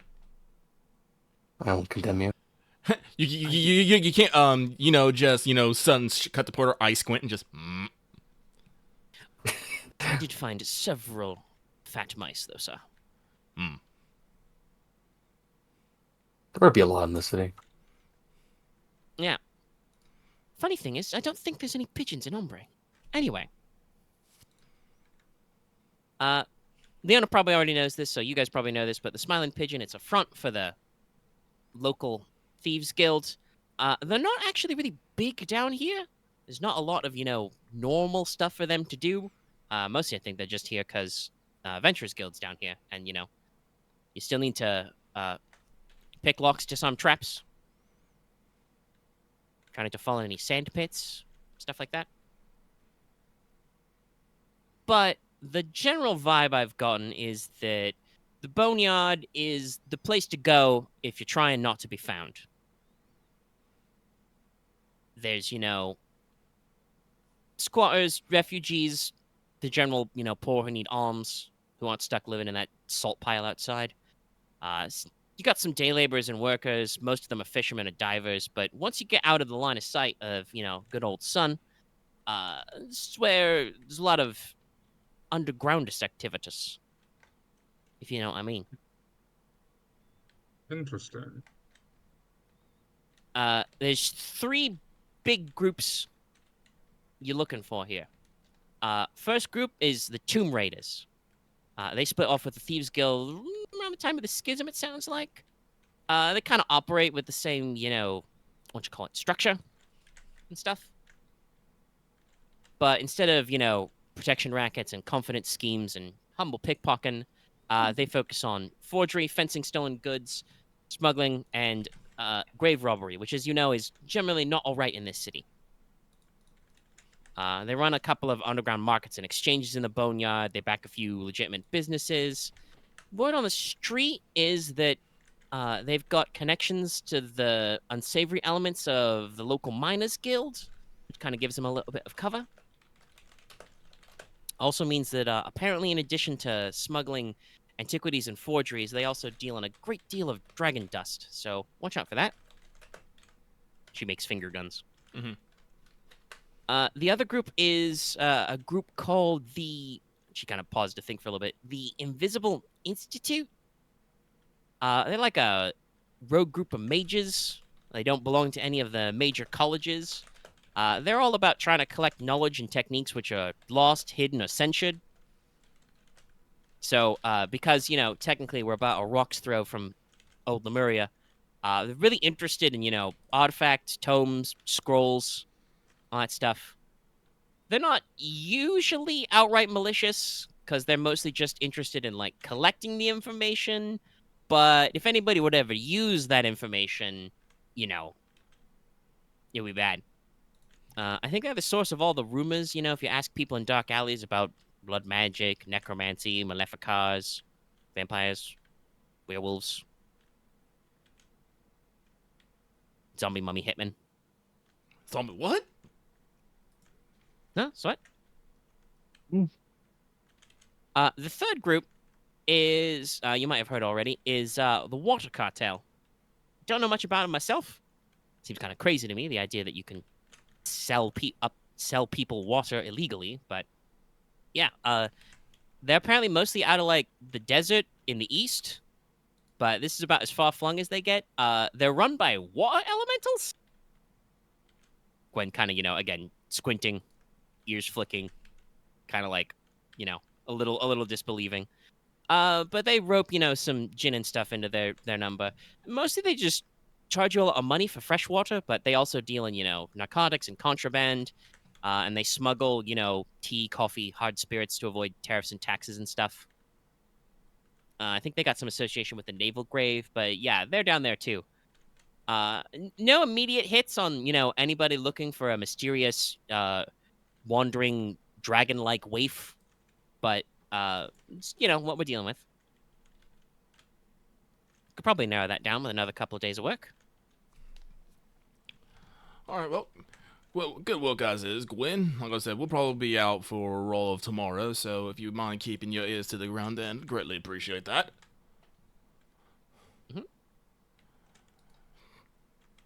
But, other than that, we got a big day ahead of us tomorrow. We got to... I say across the desert there. That's not going to be very, very nice.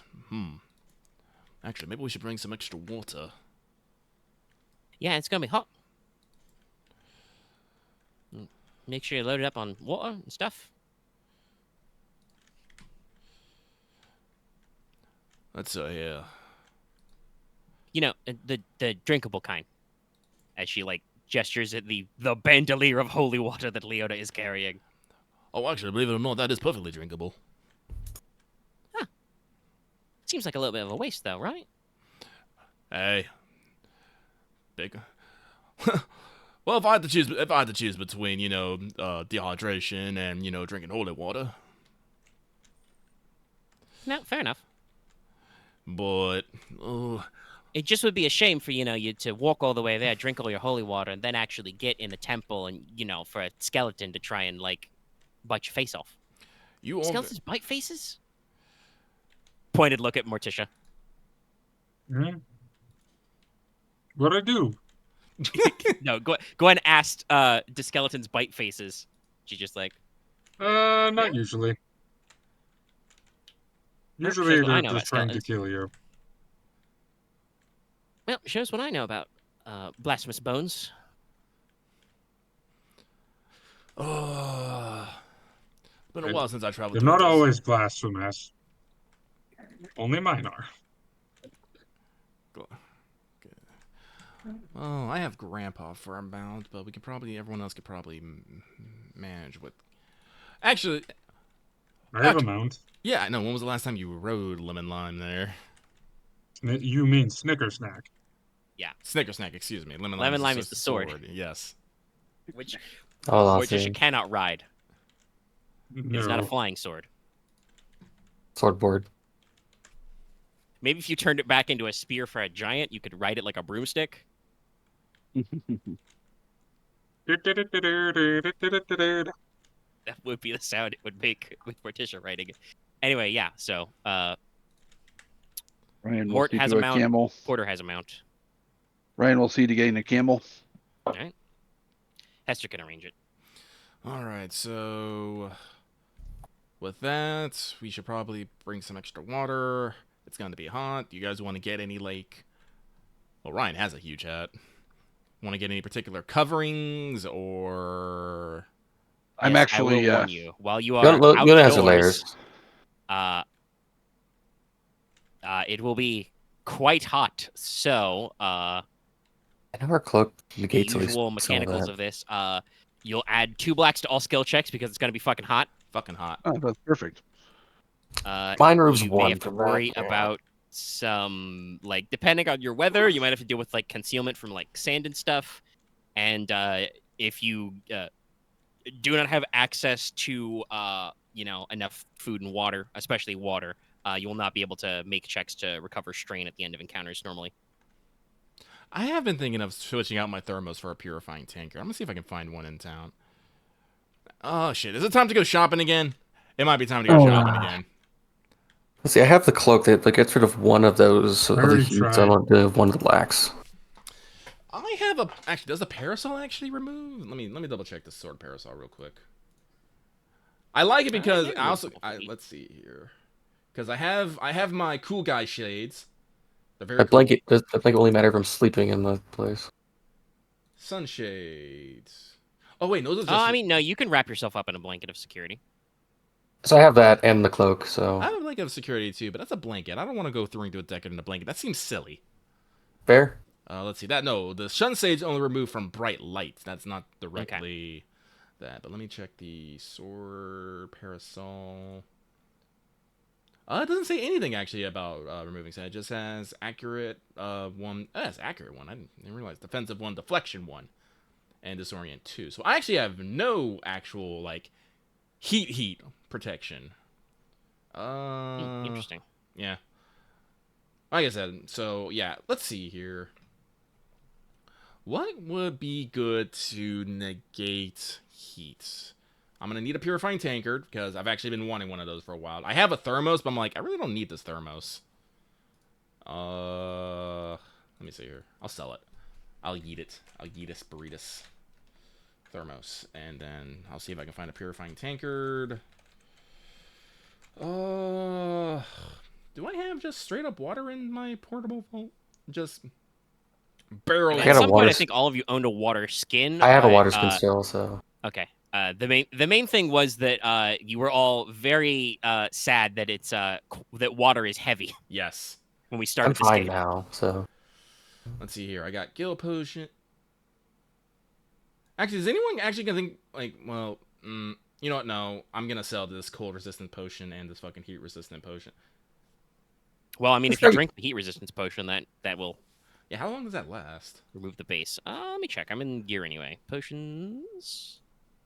Resistance potions. Why don't you keep the cold one? Because it might add 2 blue to all resilience checks related to that environment, and remove opposed on other skill checks. Outside of structured encounters, 1 potion lasts 4 hours. We probably need a few then. Actually, we would probably need some both ways, because if we come back at night, it's going to be cold then. True. Shall I make some? Do we have the time? Do you have the time to make some? Possibly. Let's see what's the rarity. Resistance potion, rarity 4. So that's 2 hours a pop on a potion? Yeah. I mean, if you work through the night, you could probably make a tidy bundle, but... I'm gonna need something for the heat and the cold. Like, Well, actually, I guess it depends on how long it's going to take us to get there and back. But there's at least going to be a heat. Actually, know what? Better yet, to bring the security, if we're on the cold, I will just wrap up in a fucking blanket. That's not weird to me. It's cold, blanket, let's go. But going there with heat, yeah. So focus on the heat ones then. Yeah. You have to account for well, Ryahn said he's gonna get a camel, so I assume you guys are all gonna try and be mounted. So you need to budget for roughly 6 hours of time, assuming that you don't get lost in the desert. I will try to. So I will probably at least. Well, we have one. Yes. So we'll probably need like. Who's gonna also, need? I should ask, Leona, do you want to request a camel, or are you riding shotgun with somebody? Ryahn, how do you feel about it? Because I will get my own. I mean, you can probably control the camel better than I can. So you want to ride shotgun for me? You want to ride my shotgun for me? Sure, we can share one. Shot staff. All right. All right, so let's see. Hester can acquire herself a camel, or she can ride side saddle backseat with either Porter or Mort. I will request that she sit with me. I would like to keep her close. That's fair. And Grandpa's big enough. I have discussed that. Yes, that is kind of her the ticking clock on this quest is try not to get into a lot of encounters or let Hester get beat up in encounters, because she will be taking damage at the end of those. Yeah, so or at least keep healing her.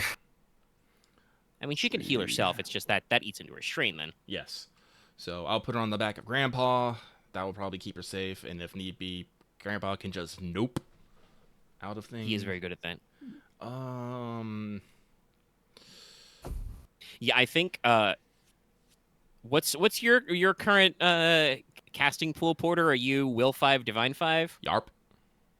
Yeah. Hester is as good at casting spells as you are.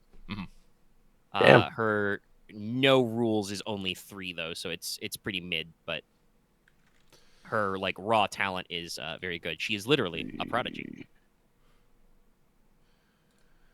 Let's put these. I'm gonna put these 2 potions in my actual fucking thing, because I'm fucking.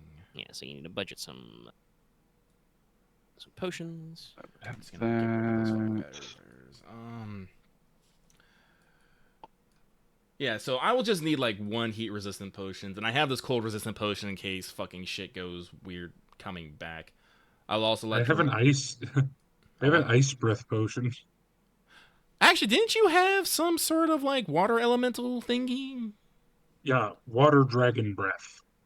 Let me see what it's fully called. Also, I'm looking at this chain gauntlet. I kind of want to sell it unless anyone else wants it. I mean, I don't think I kind of wanted it, but You already have one actually. Porter got the second one, unless you gave Porter your. No, I gave him the first one. Okay, yeah. No, I thought Ryahn made this one because he had to make it pork-sized. I don't think I ever made one. You didn't? Okay. I don't think so. Yeah, I think if I remember rightly, Mort built the first one and then was like, I can fly. I don't really need this. Oh, okay. Well, and then we resized it for Porter, and now Porter's like, I don't really need this. Would anyone else like the chain gauntlet? And here's the funny thing. I'm pretty sure Axe wants to say that he wants it, but Leona already has 2 gauntlets. I was about to say it's like, I'd want it, but I don't need it, so no. Yeah. So you probably are safe to just sell it.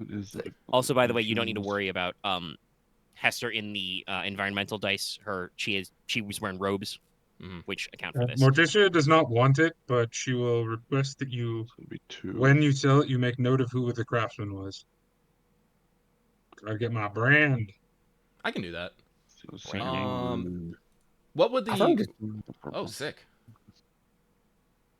That is pretty sick. That is a sick skill. What is the rarity? What would you say the rarity and price of this chain gauntlet is? Ooh, did I? I don't know if you did. Down in the loot. I think you got rarity down, but I don't know if there was price. I actually think it's probably the other way because I listed the price if you had more materials. Let me fucking search in this channel. Down my notes. Also, I got that fucking ancient papyrus and wax tablets from when we delved into the heart of the island. Oh, did you actually pick those up? I thought you just grabbed the... No, I picked them up. I just haven't done anything with them because I don't know what to do with them. Because we can't read them. Correct. We could probably put it in a museum. There are a lot of those in this town.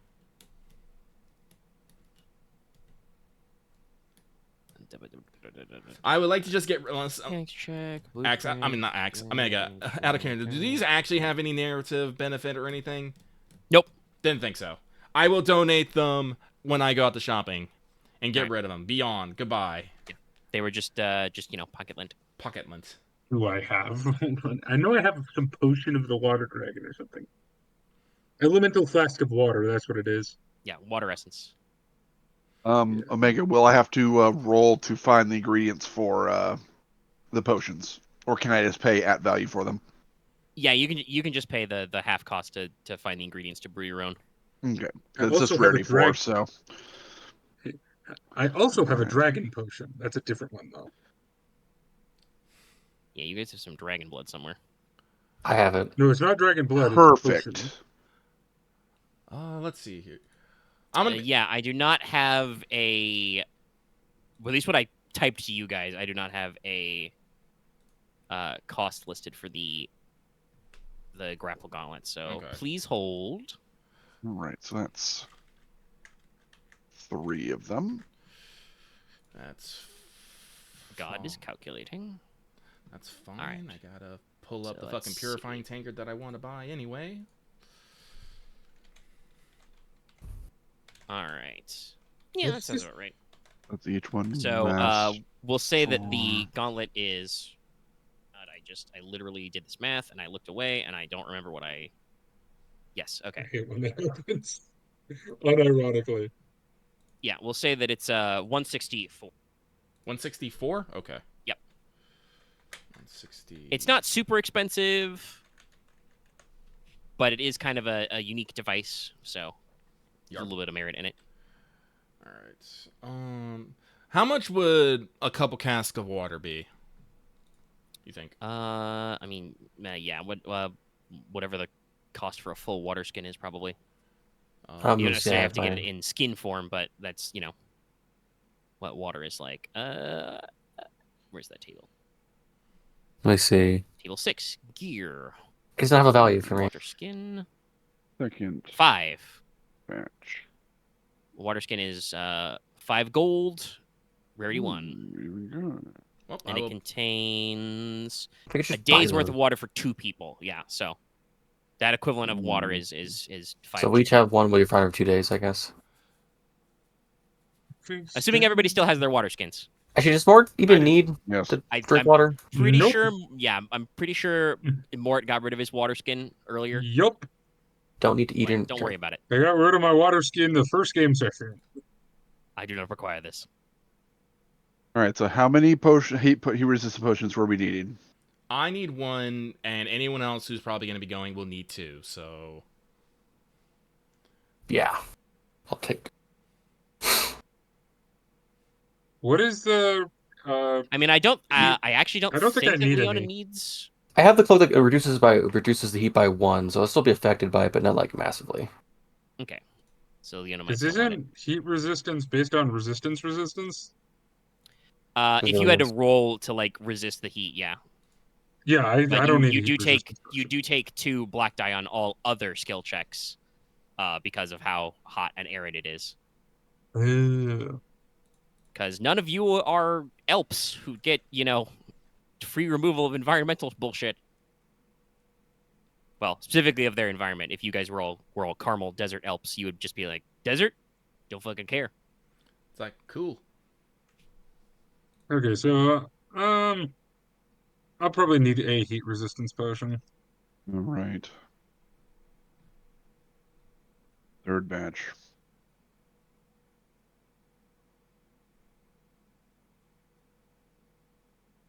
We'll have to see if Ryahn needs to take a break. Okay, so a purifying taker can carry a day worth of water and drink on the job. Okay. So I will get that for my personal use, and I will probably buy just... Wait, so how many people are going to have coming along here? Us 4? 5. And I'll buy 3 remember water that Morticia does not require water. True. So I will buy just 2 water skins and just have them full. Yep. That's easy peasy. You can just shell out the 10 gold. I will.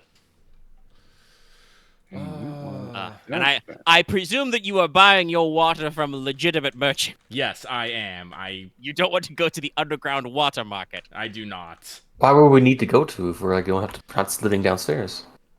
All right, so I will put 2 water skins in here. That will cover the water. Master Ryan's dealing with the that. Well, 14 hours later, I have made 9 heat resistance potions. 14 hours. You're gonna be up all night. Yeah. Oh. Yeah, we're gonna have some rolls for that.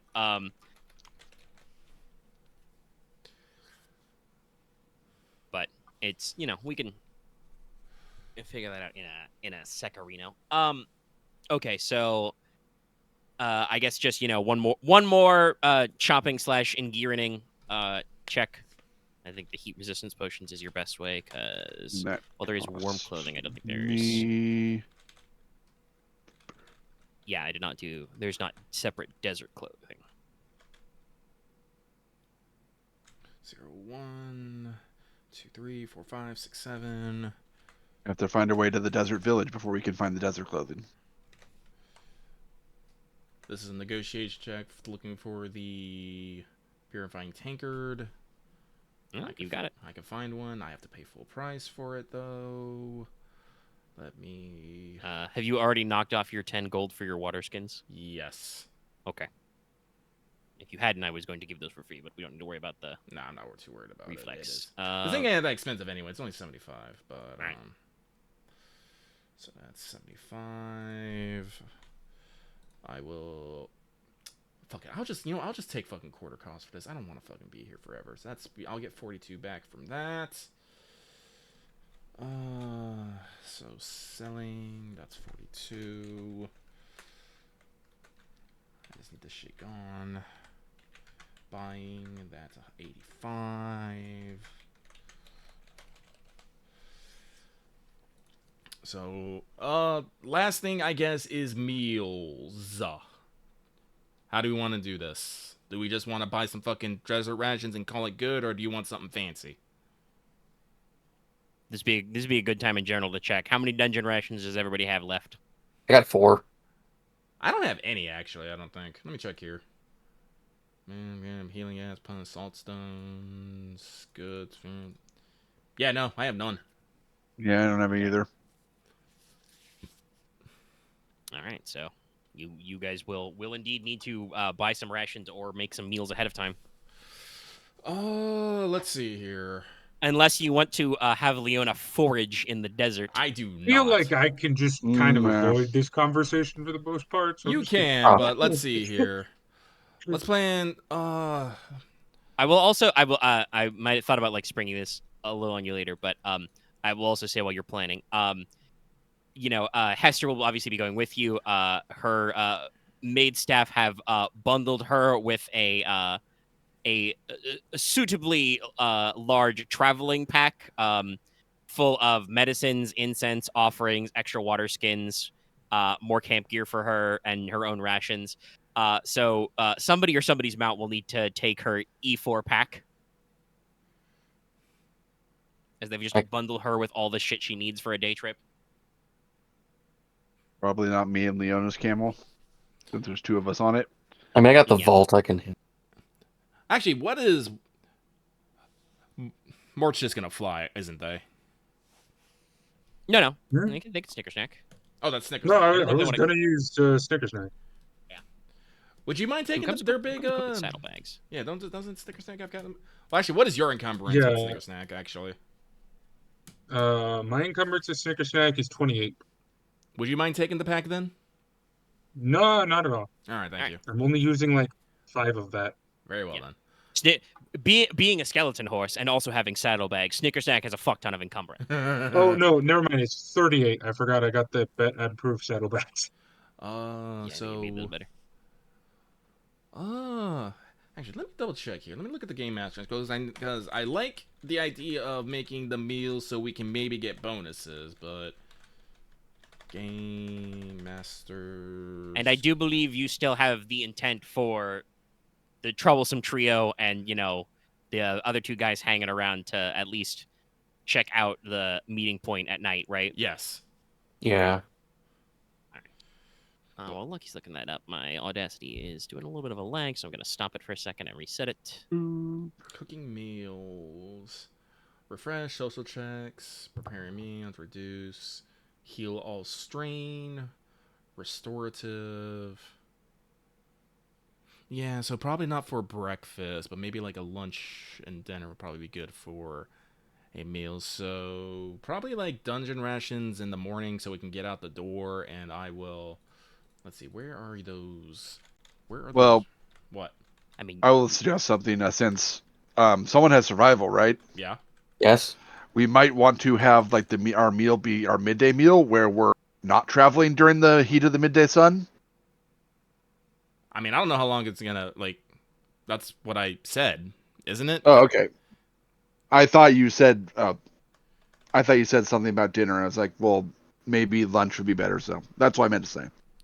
Well, I think I wasn't like fully full out with my thing, but like we'll eat something light for breakfast, and then probably for lunch. I think I said for lunch or dinner have a big meal.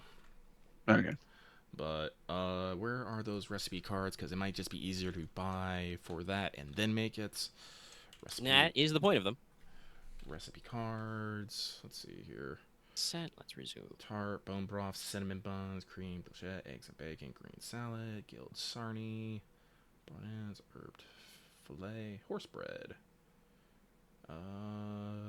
Hunter's pot, joy cookies. But I would like to, you guys were talking about breakfast. You are at a manor house. There is a staff here. You can probably, even if it is like light and fast, you can have breakfast basically prepped for you.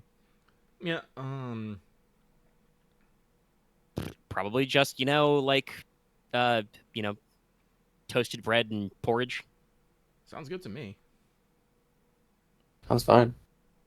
Sounds good. What's a good lunch? Let's see here.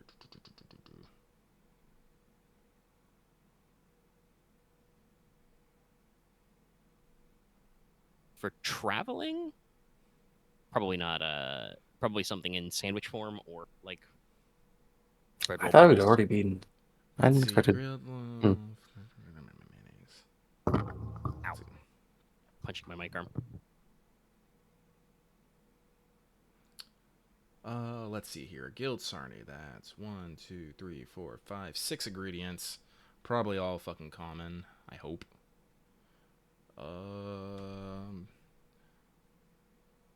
I'm gonna make Patricia eat anyway, even if they don't actually need it, because that's how they get mechanical benefits. I refuse to listen to this part that I don't need to eat. You will eat.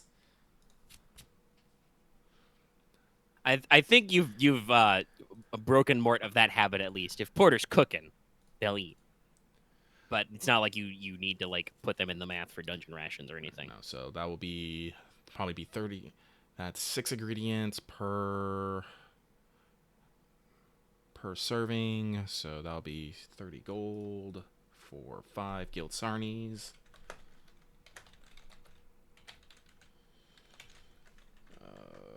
So that's minus 30 there. I won't fight that. I'll bundle that all up in the thing.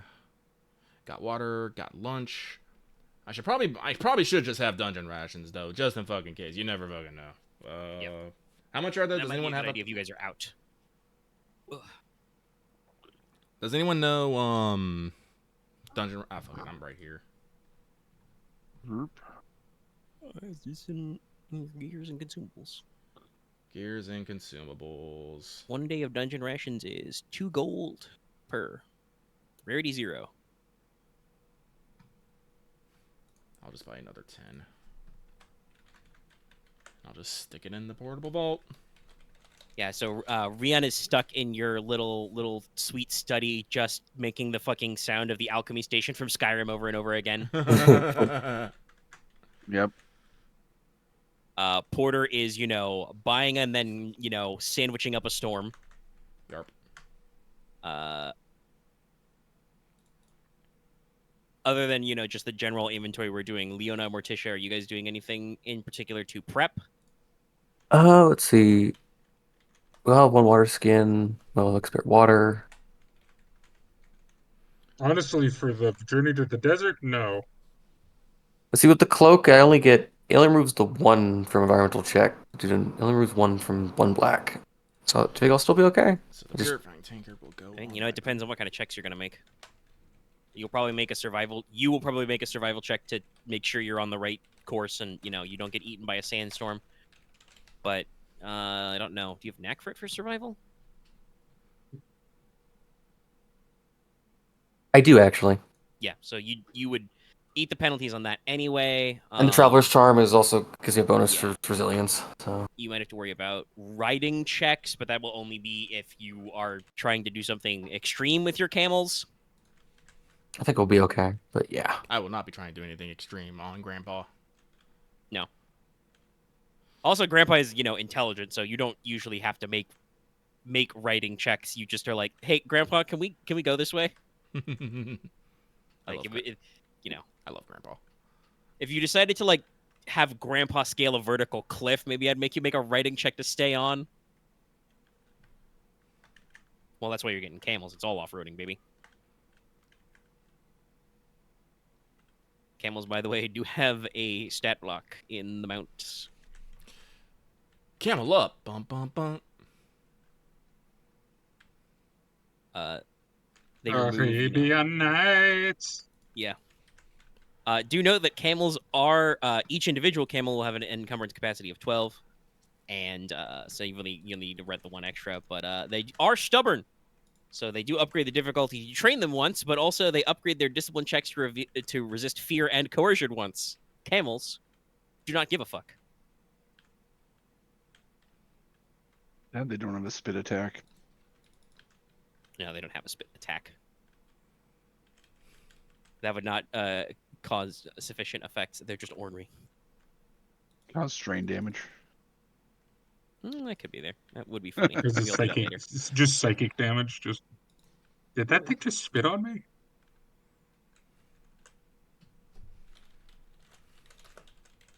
But I think I have dungeon rations for food. I have made us a lunch. Aren has the potions ready, so I am ready to go wait in the background for the meeting. All right. I guess is the best way to say it. Then we'll take another pauser real quick right here, and I'll be right back, and then we'll get into that. Morti's just preparing 5 smoke bombs, 2 real I'm literally just prepared to go into the room, see that it's like a trap, and then just go, smoke bomb, teleport. Fuck this.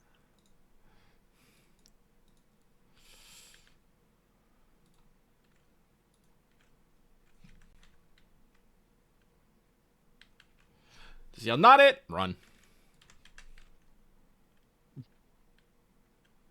Sorry that took up so much space, but I did remember it was a desert. That needs a little bit of prep.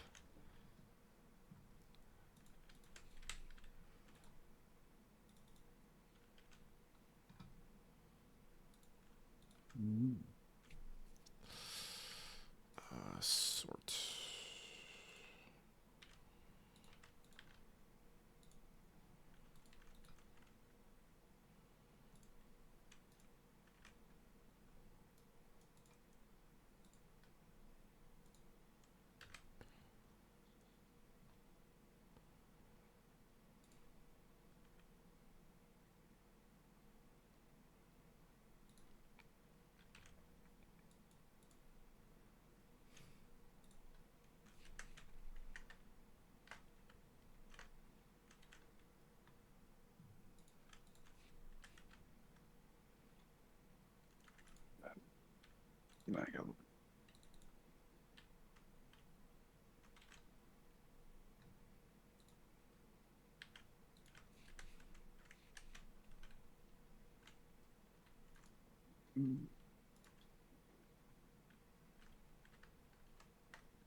On an unrelated note, I pre-ordered Payday 3, so I can... oh, hell. Fuck, when does that come out? I believe it's, 21st, I think, of this month? 2 days. Second. Okay. Probably go do that too, actually. Yep, 21st. Alright, because... I already bought my game for this month. So... Fair enough. Sagely, I will not be able to pick it up.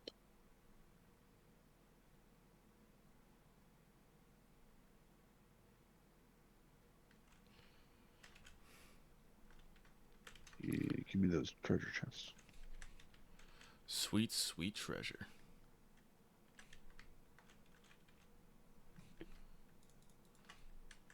Okay, I'm back. He back. Everybody here? Yeah. Yep. Yes. Okay. Just making sure. All right. So, on a dusky twilight evening,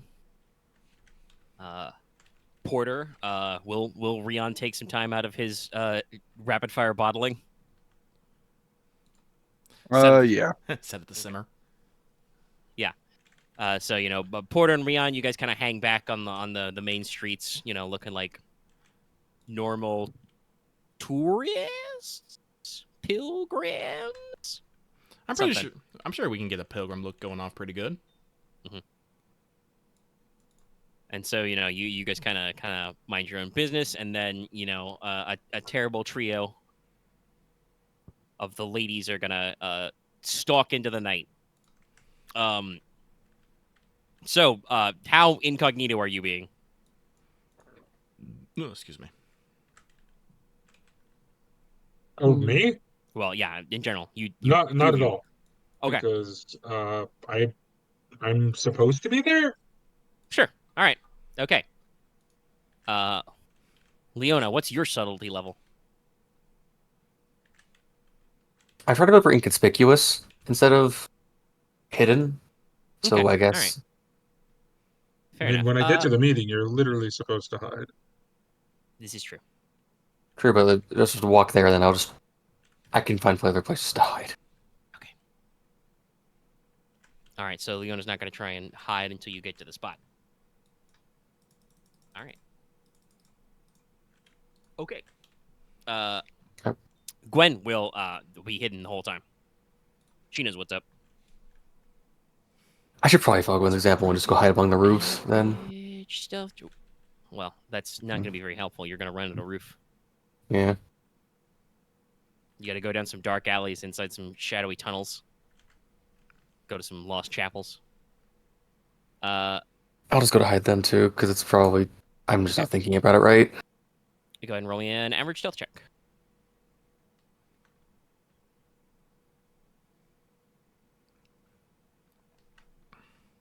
I don't remember how to fucking type dice. It is Twilight, so you should get a concealment boost on this. Okay. If you need them. How much? A concealment boost. Thank you. And singular boost. Yeah, Gwen doesn't wear her thing anymore that gives her any other boosts, so she'll just take that one. Once again, Gwen is the fucking knight. Yeah! So, And it's not that far back. yeah, you didn't really need the concealment, I guess. So Made it Gwen look is cooler. just invisible at this point. Gwen's very good at this, and you did give her, she had kind of like a white hood or like a light to darkish gray hood. It was part of her look, but now, ever since you gave her, basically the merchant's outfit from Resident Evil 4, she is like even more besuddled. She just does the AC1, like walks up to a group of priests, is just gone. Yeah. I hate it. I thought Armor Core first. We're all doing it. No, I got really... it. Assassin's Creed. No, I got it like on the second, but the first second I was like, wait. It's weird that I Gwen has been taking notes from Grimalkin, and she just like walks around a lamppost, and you don't see her come around the other side. But yeah, I really image Leona does the thing where they jump above above the frame of the screen, and then just they're gone. Yeah, you just jump out of the frame, and the camera just doesn't track you. You rustle up in your cloak a little. You actually considering that your cloak is woven from raven feathers, you blend in quite well. A couple of the nearby corvids on some gutters or rooftops, give you a side eye, but they don't rat you out. When you have to solemnly nod back at the crows. Listen, those birds ain't no pigeons. Our pigeons don't live in this town. All right, so you guys are all sufficiently fine. Mort does not need to roll any stealth because just trying to act like you belong, so it's fine. You're not casting any magic, so you're not immediately sniffled out. So you head to the necessary address. You guys clunk clunk clunk down, and you go down like a little, like I said, like a little alleyway into like a covered walkway, and you find a little small nondescript little crypt building. Again, the sarcophagi appear to have been relocated from this building. There's no lights or anything inside, just the first, licks of moonlight coming in through some windows. As you come towards the doorish way, Morti, you can see a cloaked figure standing, looking away from you. Inside, hood up, all that stuff.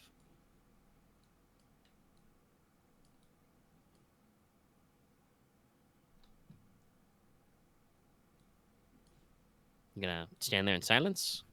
I mean, I'm just gonna approach the meeting place. All right, yeah, you approached. All right, you walk inside. You're not really trying to be quiet or anything, right? No, I'm supposed to be there. Okay, all right. So you clonk on in. Not like big stompy, but like I said, No. You're like a normal person. Yes.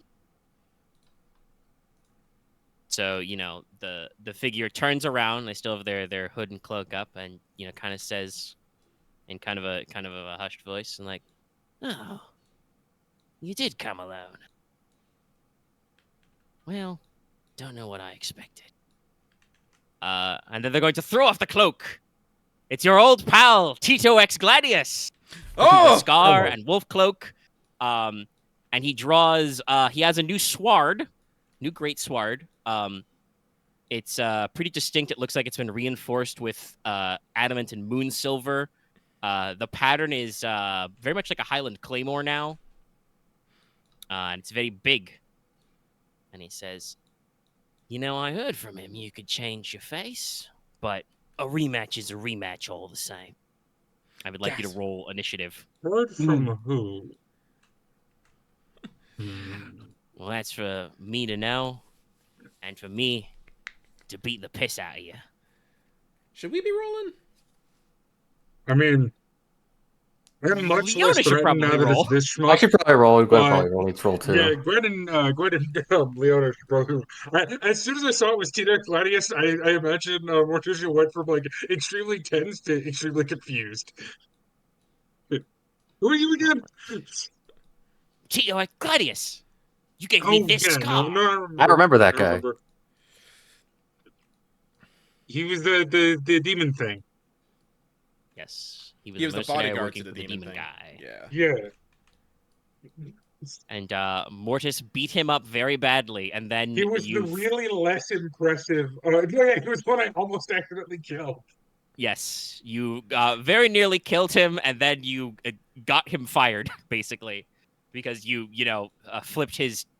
You depossessed one of his employers, and you got the other one to start her face turn, so he was out of a job. You at least got a medical attention. Well, yeah, that's why he's alive, and he's trying to beat you up now. No, I understand it. It happens. I feel like Dallas is immensely relieved right now. Oh yeah, no. I was hoping it was the other dude because I wanted to actually see who get the fuck melted away. I want to beat the other guy. Oh, you. All right, did I get that correctly? Right? Yes. So that's that roll, and then need to roll for Gwen. Also, to be fair, out of the two 1v1 duels that Mortis had, this guy was so much less impressive. Well, yeah, I didn't give him a whole fucking dude. I didn't give him a whole was fucking fucking- Dark Souls, like phase stance system for him to fuck with you. Oh, he He now was also just a has normal man. I think he's now got an anti-undead sword, so he might kick your ass with that thing. Well, remember, Morticia is not actually undead. Yes. It'd be it'd be an anti-contract thing. But, we'll see what we get I mean, out if it's there. adamantine, that's just good. It's a very shiny sword. Okay, so I'm going to that's- take that sword if it's adamantine, by the way. It's a special sword. Okay. Ooh, free sword! Yeah, so this should be one of these. Nope. It's greens. And then Gwen, what are you rolling? Right.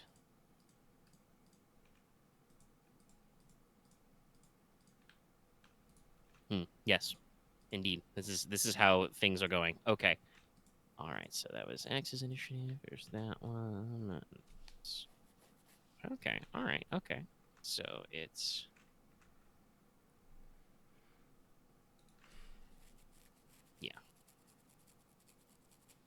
I need to look something up for a second. Give me just a second. and if you are concerned that there are 2 NPC blocks, Leona and Gwen would notice that there are half a dozen thuggish-looking people who are watching the door into the meeting place. So if you want to go in and figure out what's going on with Morticia, you must go through them first. I think the only gesture to give Gwen so she at least gets the surprise. Well, she's already stealth, so she gets backstab anyway. It's Oh, not okay. quick strike.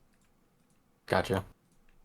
I mean, I'm gonna take the first round unless anyone has a No, that seems fair. opposition to that.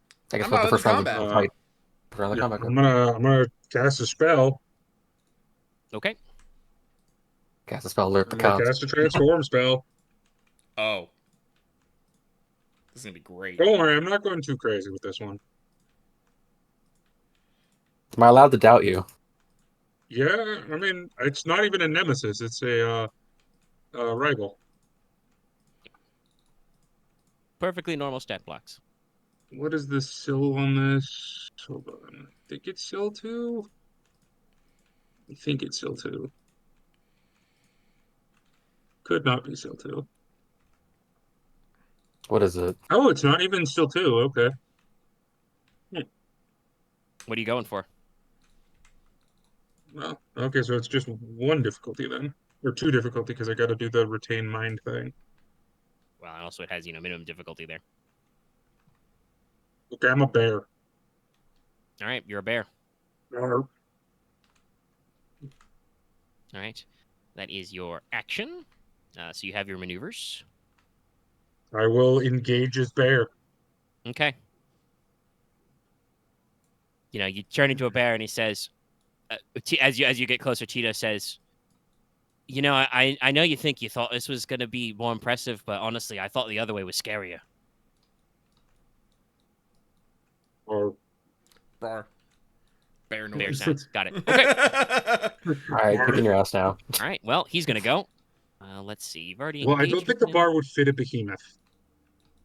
Yes. No. You would break some things if you turned into a T-Rex. Are you trying? I was just Or trying to you want to summon. You were trying to summon Meteor again? No. Behemoth is dinosaurs in this game. Oh, okay. Because, they don't have a word for Hellbender. that. He turned into a giant newt. Kind of on brand. Okay, all right. So he can't bowl you over because you already engaged with him. I think this is literally what happened last time. Yes. Except I probably also hit him with my sword. That's also true, yes. So let's see. Oh, I was wrong. I should reroll that. Oh, what'd you miss? Bear is Sill 2. I forgot where Sill was in that. And just No, reroll, okay. add the purple. Yeah, Yeah, I you know. can reroll at P. Reroll space add space P. Yeah, it shouldn't be with that. It shouldn't. Ah, yeah, just Yeah, do the advantage. And don't forget to mark your strain. Also, by the way, Porter, don't forget to mark your 2 strain that you'll probably heal, but also you did cast a spell earlier. Yep, I already did. Don't worry. So when I hit the wound threshold for the transformation, it reverts me, right? I believe so. Yes. Okay. It should say in the spell line for in general. Okay. All right. You know, okay, actually, hold on. Can I undo that turn? I know we already started, but it's fair. You don't want to be a bear. looking at it, it unimproves me in every single way. Well, you are. It brings my wound threshold, my soak, and my damage down. All right. Well, in that case, what would you want to do? I'm just gonna stab him instead. All right. So you're just gonna engage and hit. Yeah, engage and spear. Okay. He is adversary 2 now and has 3 melee defense. Okay. So more setback, but he leveled up.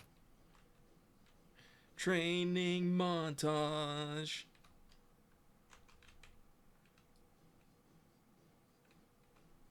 I need to find something with 8 soak that isn't like 30 stories tall. Good luck, fucker. Good luck. That's a little specific, but I a lot of suspect it soak. may exist. I mean, it's one more soak than I have. Adversaries have a lot of soak, and it's your fault, X. Why is it always my fault? Because I remember your rules in Star Wars. My damage number has not changed for since the very beginning of the campaign. Oh, it's still really good. So be careful with these things. So it's 3 melee defense? Yes. Okay. Oh, I get a boost to this. And he is adversary 2, don't forget. So it should be 2 reds. Oh, yeah, so 2 of these blacks. turn into reds. Yeah. Should be by the way, I will also basically link Pearl out. It's a trap. I feel like Gwen will just sarcastically say, that's bad. Holy, what? Oh no, Can you who could reroll have that? guessed? I can't. Melee? Probably not, no. No, I cannot. I mean, I have a very Well, you got dark. some advantage you can spend. You could, give yourself some boost dice, some black dice. Maybe you want to no longer be engaged. Watch out for that one. Let's see. Unfortunately, you don't hit, so he can't improved parry you. I know, you know that. And I also got a despair. Small mercies. I think he'll just take an upgrade on his next action as he does the full. Oh, you're approaching me. Oh boy, this went way better last time. Yeah, exactly. As you go for a spear strike, and he just snaps up his greatsword and slaps it away. You are better with the sword. Anyway, you do, like I said, have 4 advantage, so you could, if you had any strain, you could heal that. You can take free maneuvers. You can, give him. I'm gonna upgrade my next dice. Check. Nope. You can give yourself a boost on your next check, but not upgrade. Okay, I'll give myself a boost die, and I will give Gwen a boost die. All right. And I will wait. How much is that? That's 2 advantage per. Okay, so yeah, I'll give myself and Gwen a boost die. All right. Because no offense, I think she does more damage on the sneak attack round. It's true. All right. Okay. It's his go. I'm about to get endangered. All right. I mean, it would be funny if he went for, below the belt again and tried to set up. But no, I think he's with the upgrade. He's just going to hit you with his sword really hard. So he's going to attack you with his Templar's Greatsword, and he will aim first. Templar's Greatsword. Bear actually has 2 less soak than I do, but 1 more wound threshold. All right, so he's going to roll the full 5 yellows because of the upgrade. 2 purples. How much melee defense do you have currently? 3. All right, so he adds 3 sa. He adds a buff for his pin, and he adds a buff for his aim. And he adds another buff for it being an accurate weapon he's using. And a va, because it is superior. Oh, I forgot to add my my va. It wouldn't have mattered, but yeah. All right, fair enough. We'll keep that in mind. Anything else? I think my spear is superior. It might be. I could check, but I will not right now. Jesus! All right. Okay. Cool. You are gonna have a fun time. Well, we start at the top. We start at the top, so that is base damage 8 plus 6. Oh boy. So 14? Yeah, 14. Pierce 2. Okay. As you get cut. It is superior. Okay. All right. Yes, it's good to keep that in mind. And then I think we're gonna hit you with a plus 40 crit because this is Vicious 1, and he has a new special ability, Mage Hunter. His crit rating is 1 when targeting a character with at least 1 rank in a magic skill, which, by the way, is literally all of you. So watch out for that one. I guess I should revoke my magic. Never mind, that's stupid. No, it's too late for that. You can't respec. Actually, I think I had something I wanted to ask you earlier. Well, we talked about how soak issue is my problem. 2? Yes. Okay. So I take 8 damage from that. Yep. And this is like kind of half joking, but also half serious. If I reject my bow, we just get one that has a lower damage value, but all soak in the world just go lower.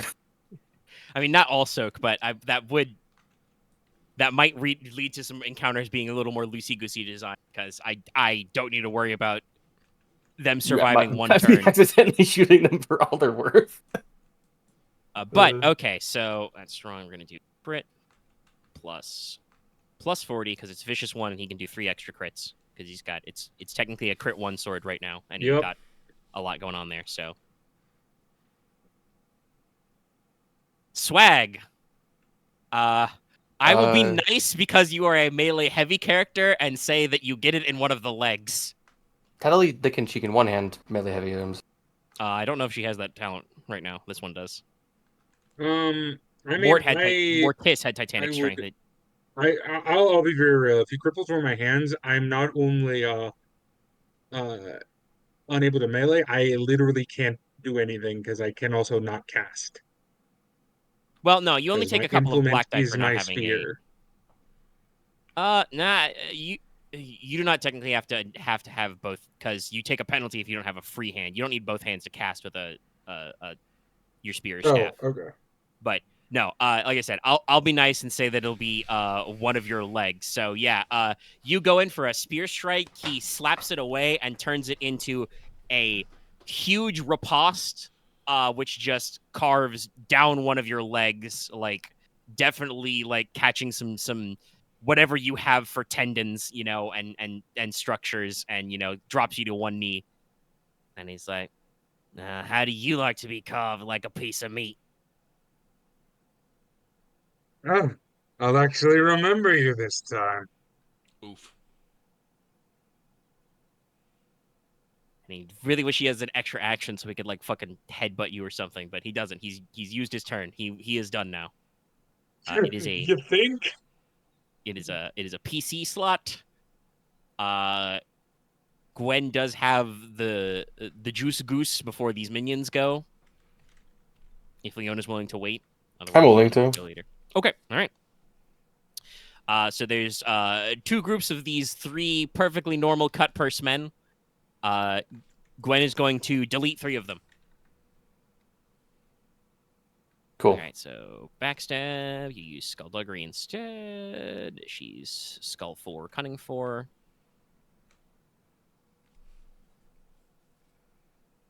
Because she'll just take a movement to just fucking drop behind them. Nothing personnel, kid. Let's see. What is your best dagger right now for this old Gwen 3 knives?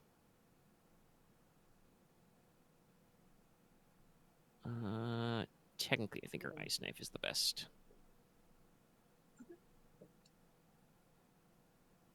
Though if she wants to be really optimal, she should make sure she has one of her other knives in her offhand for the extra defense. But anyway,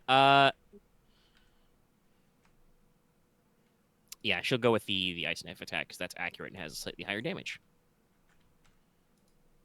And, has stun 4. Okay, so she gets a boost from Morticia. She gets a boost for it being accurate. These guys, I think, have... Yeah, 2 defense. because they are cloaked criminal types. They're so bad. All right. The Shankening. Yeah, they're probably going to be fucking deleted. Okay. That include the boost for Mort too? Yes, there's 2 boosts. Okay. They're both blank. Down. But this is the first round of the fight. Gwen is not going to eat 2 strain to aim right now. So yeah, she drops down. So that's base damage is 5. And then that's going to be plus 6 damage because it was a backstab. So that's going to be a total of 11. So they get their soak of 3 once. So that's what? That's 8. So that's technically only one of the 3 guys she drops. But yeah, no, Gwen just teleports behind these guys, sticks one of them in the back with the ice knife. And, Why does everyone keep doing that? Well, look at Tito Santana. Because it's easy. It does a lot of damage. It's not only my appearance has changed, I also have no more sense of honor. Oh. It's a battle without honor or humanity. What? One of the cut purses says as Gwen just backhands him with her claw hand. He's not having a great day. One of them is definitely shivved. All right, NPC slots go. Well, let's hope Gwen can dodge tank, because that is what she's going to do, because that's what the guys are for, and Leona is still hidden. Right.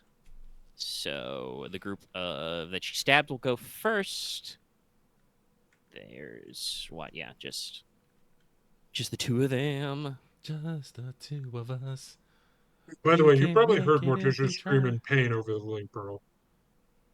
Yeah, she says it's a trap. Then, yeah. That's wrong. I think it's a trap. Actually, I think I said this earlier. Yeah, no. Gwen immediately responded deadpan. Oh no, who could have guessed? Honestly, Gwen, I was more surprised by who it was. Yeah, no, that was honestly the surprise. Is it the sort of trap he needs help with or not? So let's see. I mean, I'm not gonna if like Mort just screamed in pain, so I gotta get in there. But I'm pretty sure I probably should not roll until the start of the next round. Probably. Yeah, we'll wait until the end of the round before you guys read. Yeah, makes sense. For Gwen's defense.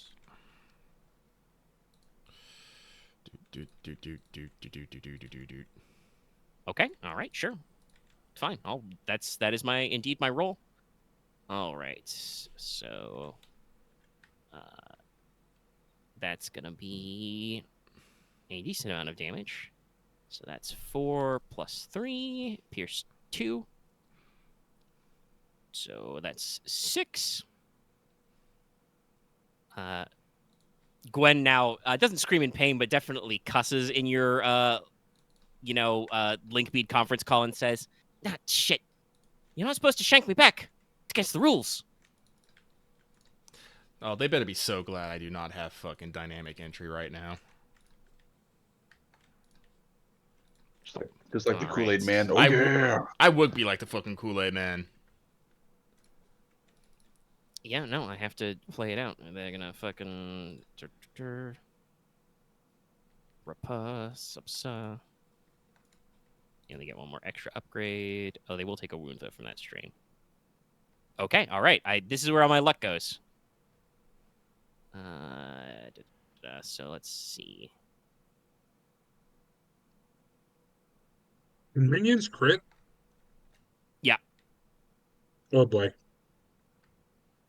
But let's do damage first. This is a fresh group, so they take the wound, but it's not really, because they take a strain, but it's not really a big deal because they're fresh. So let me see. That's 4 plus 1. That's only 5. That goes back down to 4. Because they have Pierce 2, and, Gwen's not really packing any armor. So she is at 10 out of 15 wounds. And she will take a regular crit. Compromised. Oh, God. As you know, This is a day. Gwen is now fighting like 5 guys in close quarters. with the double knives and says, "I'm feeling a little bit compromised here." Yeah, well, I seem to be crippled. Well, hey, Leona, it's your turn to save the day. There are some men. Yeah. They are not that tough. Yeah. I think I'm gonna go for the other group just so like Gwen has Just now even it out, sure. Yeah. What's how far your away plan from here? You gonna bow? Yeah. I mean, actually, that is a question up to you. How close do you want to be? You were hidden this whole time. They're I think it's standing short, just 'cause I outside think- the doorway to the chapel. Okay. I think. Yeah. Was there like any broken windows or like just a windowsill to like any of this chapel? The chapel, no. The windows are high and small. Like I said, they are standing just outside the door. So. Mm-hmm. I did you imaging. She's standing on like some kind of high-rise point from like a neighboring building. Yeah. There's plenty of those around. Remember, it's very tightly packed up here. Yeah, so it's probably just some ledge. You just pop up from like a crenellation on the roof, and it's just like, hello. Die. So what sort of attack do you want to be doing? By the way, they're wearing dark clothing, so they just have 2 defense and no other additional factors. I want to aim at the group. I want to aim and then shoot. I think it would be short or medium in your mind. I think it's short. Gwen was able to jump behind them in one movement, so short seems fair. Like I said, you guys got all the setup in the world, and because I'm these men are mostly just here so that you guys don't all group up on the boss on the first turn. I mean, technically, I was probably not going to unless like Morticia literally is begging for us to kill him. Like, but yeah. Listen, we've been this is session 38. We've been doing this for a while. I think I have a good read on how. Oh yeah, it is works. 38. Damn, yeah. Yeah. I mean, it's fine. Critical Role goes for like fucking 120 episodes. They've done that like multiple times. Yeah. I don't think we need that many sessions, but I'm not concerned about campaign length. 1 boost. Itchy gum. As in the gum's in my mouth, by the way, not chewing gum. That would be gross if you chewed a piece of itchy chewing gum. Ugh. By the way, I think this is technically the worst injured Gwen has ever been. I think it's the only time Gwen has been injured. Usually she's pretty good at hiding. I think she's just to give you like the look in Gwen's mind. She's thinking, "I have got to get a bigger stick." Well, this is with the wind shear. This is with the wind shear arrows. Okay. Yep. I figured that was coming. So that's base 9. So that's 11. Pierce 2. Okay. That's gonna be, I think, most of their soak. Okay, yeah, they are also soak 3, so they have 1 soak, so it's a flat 10, so that's 2 of them are fucking and then dead. I cripple the third one. And the third one is fucking dead. Yeah, I think you just wind shear. Actually, if I activated Blast, would it hit all the mooks? Or would it also hit Gwen? It would also hit Gwen. She is engaged with them. Question then. It would take all the... It would do base damage plus... The pierce is applied, yeah. It's yeah, and it's not base damage, Actually, it's half. It could be the... Don't activate Blast. Yeah, just don't activate Blast. I was just worried if it would hurt, if it would kill Gwen, because it might just save her for the rest of the wounds, so... It will probably... She only has 5 wounds left. Don't activate Blast, fuck. I won't then. Still applies, and it's successes plus your blast rating. Yeah, that'd be 7, yeah. True. Fuck, man. Yeah, no, it's not good. She's only got 1 soak. Right. All right, so... you hit 1 in the throat, and then the wind shear goes off. You don't activate blast, so it doesn't get everybody else, but it does get the other 2 guys, and they just they don't turn into pink mist. Maybe the first guy does, the one you crit, but the other 2 guys are just blown back into the alley and are just slightly through clenched teeth. Gwen is like, "Thanks, Leona." I'm going to with that too. Can I use it for you? Can I take a second mover? I'm going to drop down there to back her up. Yep, you Batman your way in. Yeah. You even got the cloak. Yeah. Yes, and it does dramatically unfurl. I was hoping that several of the crows that are with you. I guess it's weird to say, but it's like I didn't want to be. I don't want to. Never mind. I can't articulate this. It's fine. They're minions. It doesn't matter. I was hoping I could. I was hoping if I got dumb lucky enough, I could just get one out of the jam. But you are certainly the most intimidating right now. Okay, it's the top of a round. I would like Ryahn and Porter to roll initiative. I would assume this would be cool. We have been informed of a fight. Yeah, you know what's up. You can roll cool. I will also say you are probably at long range currently. Very well, then. I will be activating Rapid Reaction 2 for speed. Okay. You are at long range, and you currently do not have line of sight, but you can, position some stuff. Those are purple dice, Lucky. I am an idiot. It's not how that works. Somehow managed to cancel out all the failures, though, with your 2 free successes. I'm an idiot once again. GGG. I don't think, this is a good question, but I don't think Gwen is carrying health potions. She'll probably keep taking note of that for later. I'll have the slippers. She can definitely afford a potion belt, so. Actually, also, I don't even know if she needs a potion belt. Yeah, she can magically store 6E in her coat. Omega? Yeah. Are the minions within short range of Tito Santana? Yes. Okay. That's good. Wait, Santana? That's good to know. Yeah. You're all within short range. We're in pretty close fighting. Okay. So Porter gets 3/3, which I think gets a slot at the top. Where did I put the fucking... There it is. Yeah, the best was 3/2. And then Ryahn got 2/4. So yeah, it's going to be... Well, there's no way for me to get there that quickly, so... I would like to ask to go at the top. I mean, if Leona could last first to get those minions, but you've got 2 slots at the front now because Porter rolled, so... Yeah. I'll just... Here's the thing. I'm going to be targeting the minions because I have an ability. Which is, please describe it. Me do cheeky things. Could you contagion spell. Oh, you're going to do contagious spell. Okay. Yeah. Ooh, this is fun. Well, I'm not involved in this. So I'm going to step away real quick. Well, not yet anyway. I'll be right back. He'll be right back. After so I will cash money. You will cash money millionaire. I will cash money. Wait, I gotta remember exactly what this does. That is what I am checking myself. The spell is called Blightfire.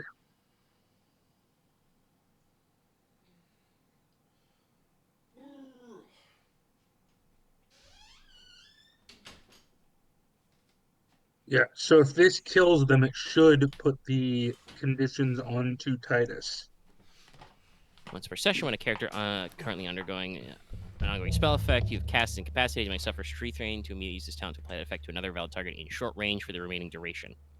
So this is not normally for attacks, but if you did apply a burn spell, the burn would transfer over. The idea is mostly for, like, if you put a curse on somebody and they die, you can move your curse around and other stuff like that. Yeah. Well, I'm going for burn, but... Yeah. That should still work, though. My wording is probably a little weird. But that is a... That and stuff like, ensnare and other things are durations, so... So, yeah, this is burn 5.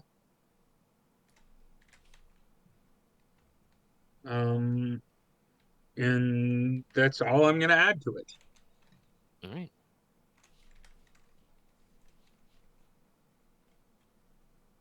And I assume you're not going to go in the blood magic bank for this one? No. I'm considering Darkling casting. I mean, you should probably roll first before you pop the story point on Darkling casting, but that is probably something you just want to do anyway because you want that advantage. Yeah, it's the advantage that I care more about. I don't care how much damage I do to the Mookson. I'm pretty sure they technically have like 6 wounds left between the 2 of them.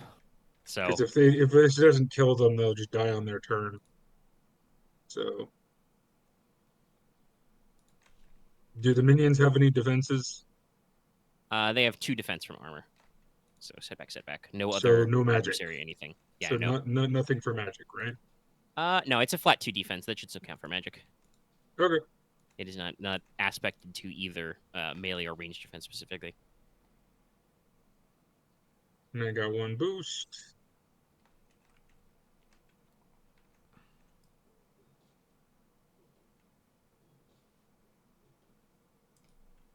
Yeah, I will pop Darkling Casting. All right. Which will convert that into yeah, your no what's your no outside? 5. Yep. Yeah, so that'll be 3 So advantage. that will pop it through through 3, activate burn. Okay. Well, I'm pretty sure these minions are toast, but let's figure out for sure. So you've got 5 damage there. What's your base damage on the spell? 8. Yep. Okay. That's 13 total.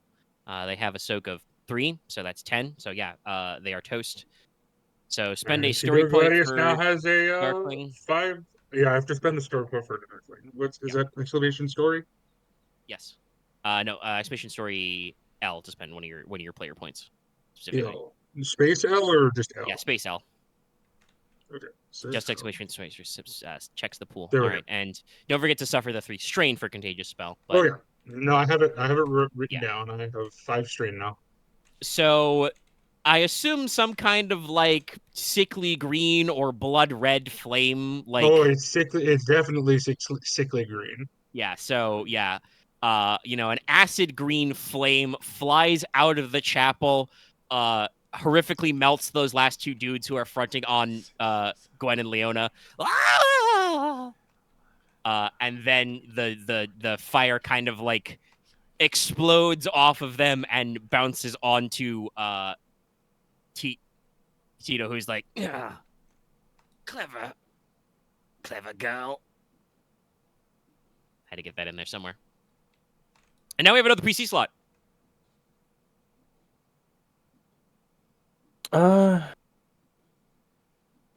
guess I would open the door. You're really going to take my turn?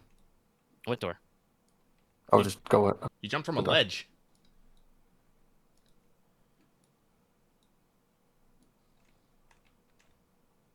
Are you just like leaving the fight? Because that's the only place where there's a door. Oh, I thought there was I thought there was a door between the goons, us, and then you. No, that has never been stated. There's just the chapel's open. One room.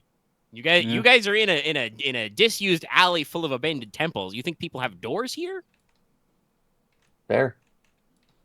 I assume there was maybe a door to the temple, and that's about it. No, the chapel is open. It's just an archway. There may have been a curtain once upon a time, but it's gone now. What is this thing you call privacy? Well, like I said, this is abandoned. Yeah. Like I said, there probably was like a curtain or something, for normal stuff, but it's gone now. All right, then I guess if you're going to let me turn, but are you okay? I've been better. It's a fight. I mean, yeah, but as she looks at Tito X Gladius standing there, great sword in hand in punching range of Morticia, covered in green flame. I feel bad back here. Understandable. Just kind of clutching her side. You should give her a potion. I was going to. I just.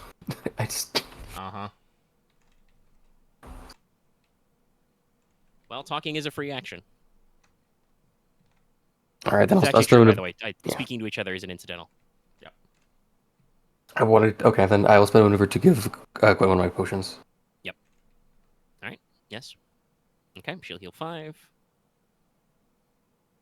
That's half the wounds she took, so she's kind of like, okay, that's better.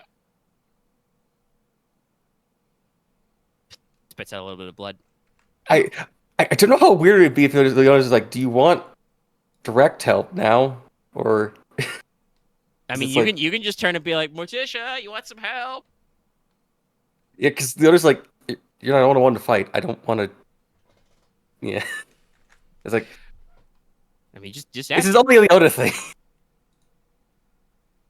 It's like, Morticia, is this a duel or are you just being killed? Are you just being murdered right now? I'll let you know in a second.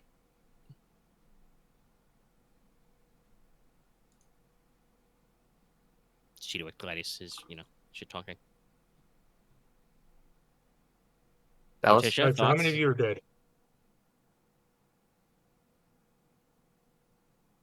What? I just got back. How many of you are dead? No, nobody. I'm asking if you're. I'm asking if you. Okay, Leona's asking. Is this a one-on-one fight, or are you being murdered right now? Fight! Stab him! Why would you ask that? Oh, right, Mortis. So no, kill him. Get him. Or maim him. I don't care. All right then. All right then. Yeah. So yeah. Mortis had honorable as like one of his character traits. Morticia don't. Yeah, I think we figured that one out. All right. Okay. All right then. I'll go shoot him then. Yep. Leona, I feel like Leona had to ask. No. Yes, I understand. Leona did have to ask, but we're here now. We're here now. How much do you want to be? How far away from here? Like it's short from here. Yeah, it's still short. You drop. I think I'm just gonna shoot him from here because I don't feel like I want to get in his face. All right. Okay.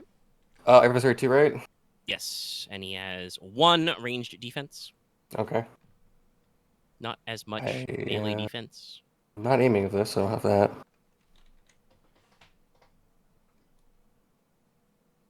See, red, purple, setback. Also, don't use the wind shear arrows this time. I didn't. I don't want to know how many wounds Morticia has left.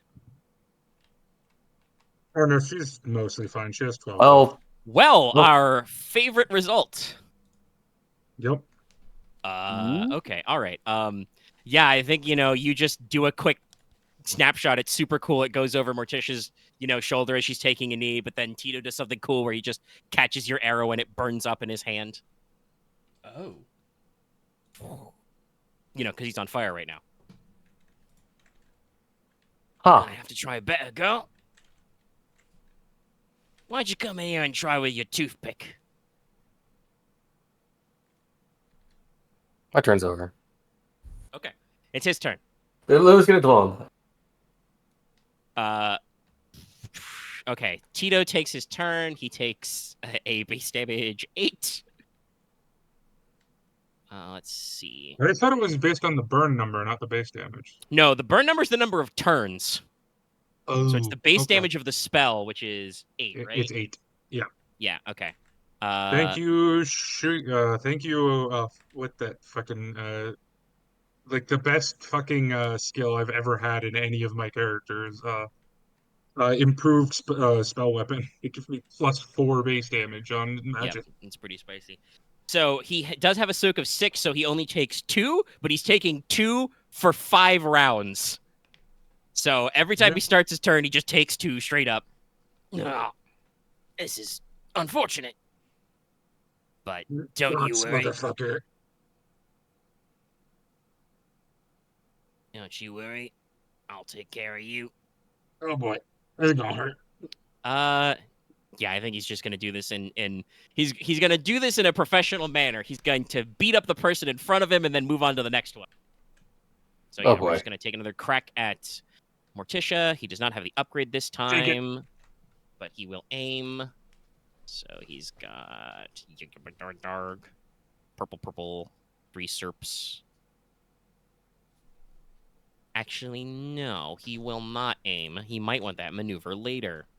You're gonna get crit again. I know it. Well, he is crit run 1 right now, so. Yeah. Oh no. Huh. Yep. Okay. I don't know if he has enough damage to get through. Hopefully. Yeah, that's only. I mean, I think it's still enough because it's pierce, but that's 9 pierce 2.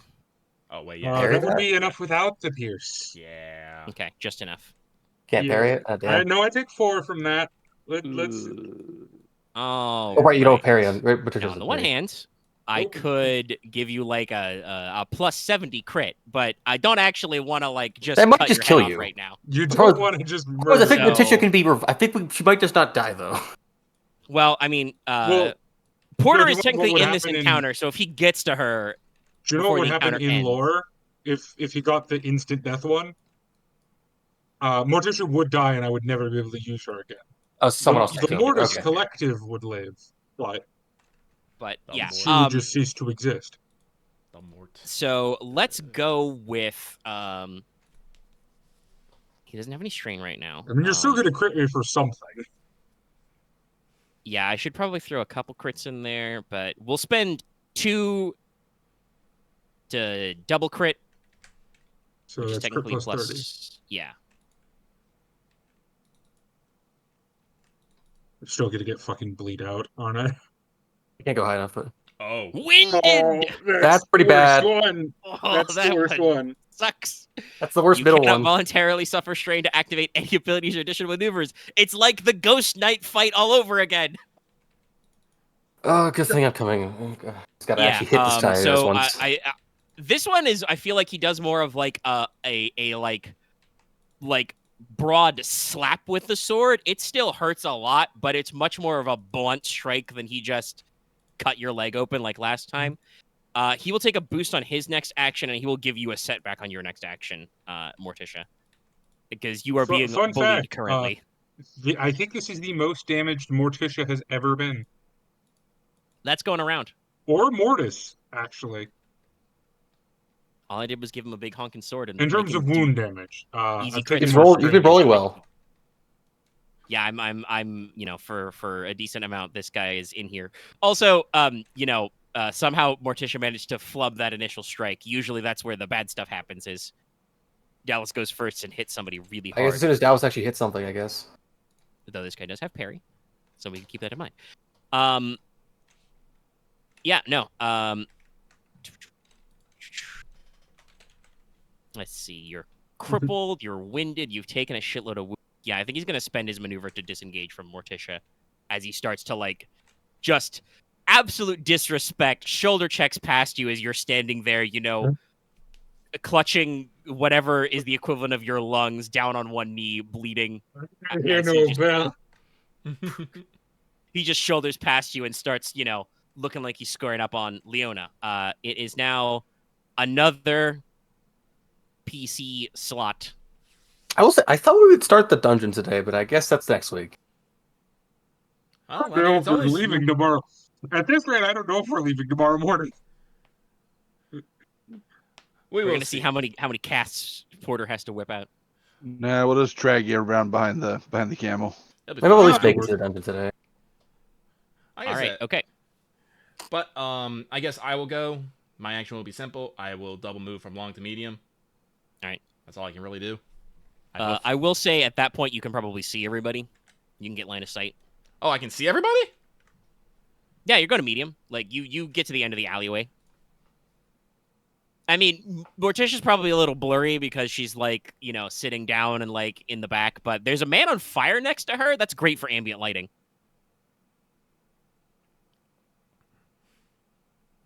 Well, okay, so I can see the fight, so I'm just gonna know, finger to link, bro. What the bloody hell is going on in there? I think Morticia's being murdered right now.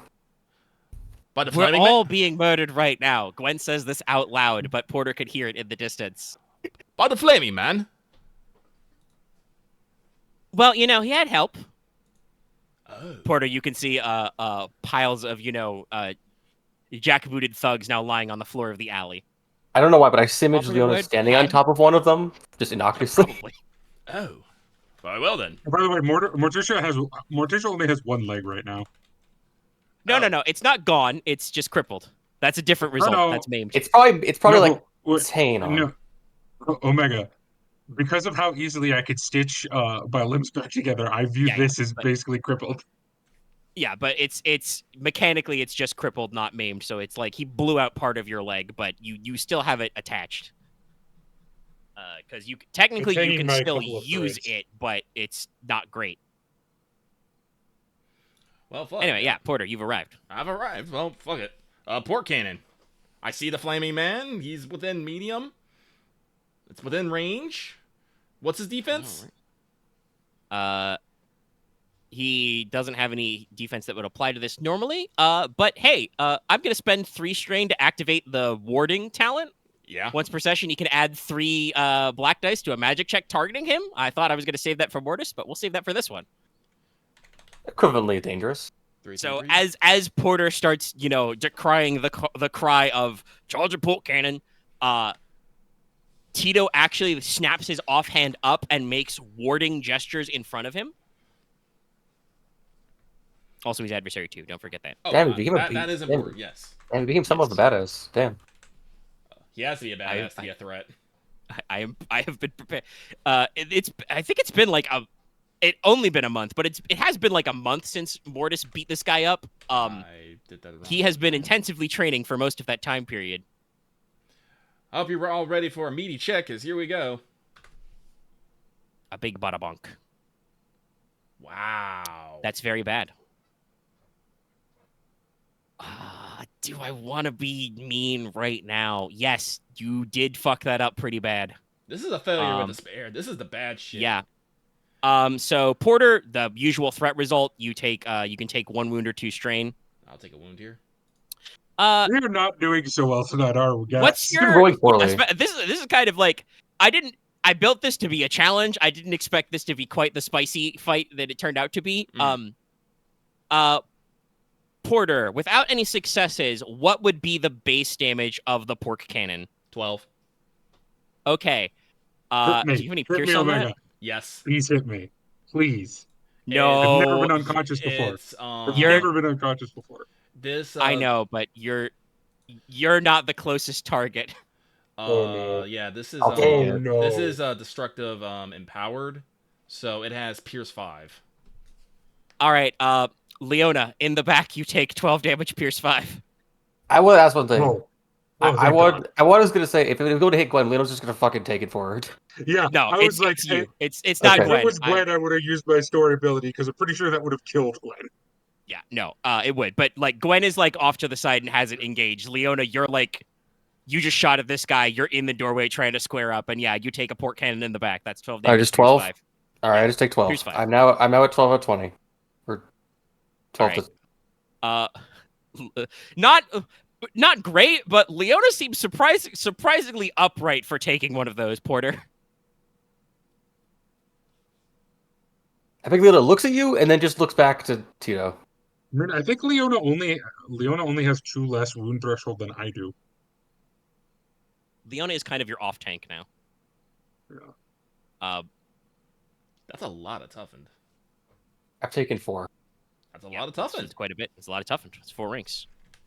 If we weren't doing talent trees, you would have to that would be the equivalent of a tier 4 talent right there. I mean, I did it as well, but I've taken 5. But the thing is, my wound threshold is also kind of a mana resource as well. Yeah. So well, not today. It's not, unless you want to start not casting. today, All right, so that's literally everything with Porter. Yep. Because that was your double maneuvers and your actions. And we are having a great day. Yeah, it was bad. That was pretty bad. That was a lot of blank dice. Yeah, technically his warding didn't do anything either. Nothing's working okay. today. It is another PC slot. Unless Ryahn wants to try and start sprinting into this mix. Ryahn, fucking do it. Do it. Do it. I mean, do what you tiny man. Ryann's gonna move into medium. All right. Ryahn, he is not, after seeing what happened to Portal, he's not going to cast a spell this round, though. God damn it. Yeah, Ryahn, you jog up behind Porter, and you see this tableau. Gwen has a couple of extra shiv marks and is, like, rubbing blood away from her mouth. Leona has, just been shotgunned in the back. I think Leona just, like, looks at Porter with, like a slight pout and, like, just, like, blood dripping from her mouth and just, like, looks back away. You said that twice, by the way. Well, there were more detail the second time. Yeah. But yeah, there's a flaming man, and you see, Morticia getting the shit kicked out of her on the ground. There's a lot of dead guys here, or grease stains that used to be dead guys. So yeah, you just want to downgrade your action into a maneuver and just double move. Yeah. All right. There's no NPC slot anymore. Those guys got fucking melted. So. It's Gwen. Gwen is going to quick draw Little Death, spend 1 prepare, and is going to fire at T2X Gladius because he's no longer engaged with Morticia. Bang. I want to say that I feel like this entire scenario is just like the RPG version of this. All right. Yeah, kind of. It keeps happening. Okay, so. Gwen, your ranged pool is 2. So you are 2 and 4. The Little Death is accurate, though, as a ranged weapon. And it is Pierce 1 in this form, so... Blam. only one purple because he's close. Only one Lamb. One ba. She had to prepare, so she doesn't want to take the maneuver because she might need that second maneuver to get the fuck out of this guy's way because she is not going to close to melee with this man. Gwen knows her limits. Oh, wait, I have the perfect gift for this. Let me find it. Yeah, it do be a little bit like that right now.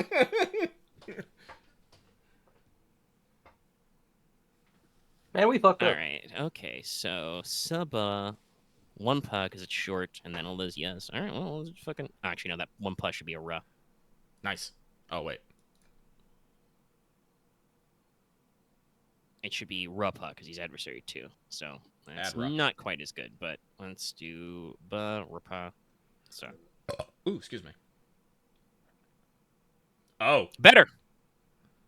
Get him. Get his ass, Gwen.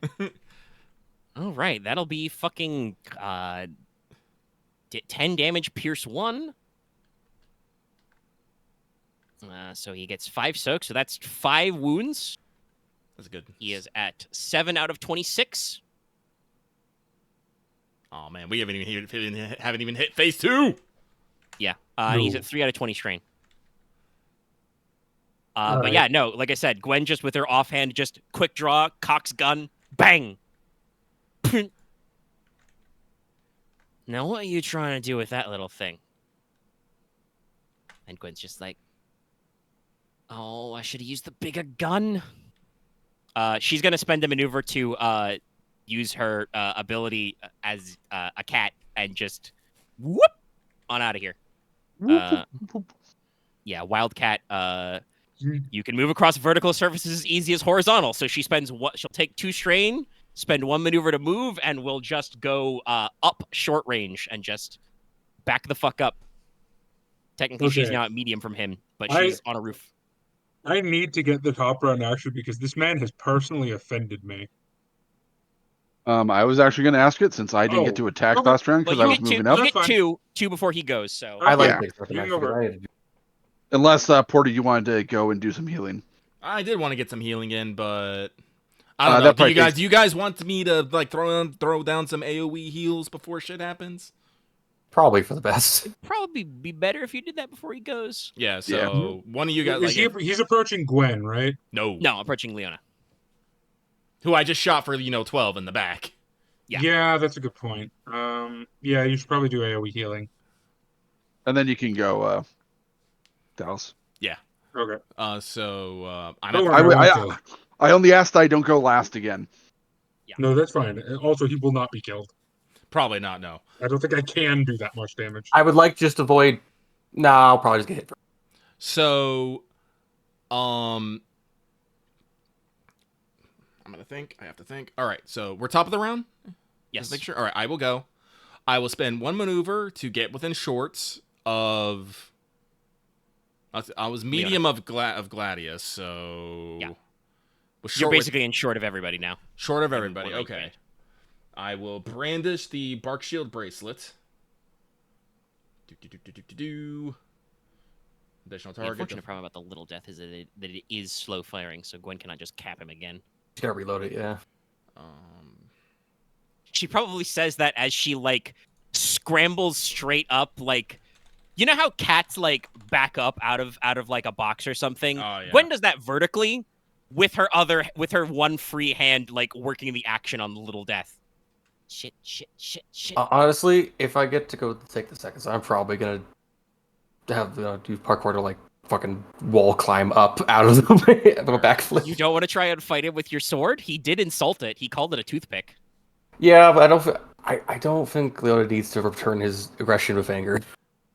Oh, you're not Leona's getting... learning. Morticia does not learn that lesson. Morticia is literally going to charge this man. How dare That's he right, walk Loth, away you're when I'm right. not even... We finally reversed the curse. It came full circle. Wait, Axe, Lucky shot Axe in the back for a fuck ton of damage. No, Leona's gonna feel nothing at all when she cleaves him in half. Well, if you get to cleaving him. Anyway. Yeah, I'm about to Okay, say, it's like Porter, you're talking about heal. backing up, not, going to engage him with a sword. Well, she can, sword pressure strike him, but that's that's true. definitely not going to kill him. No. Yeah, but not this turn. Let me double check something here.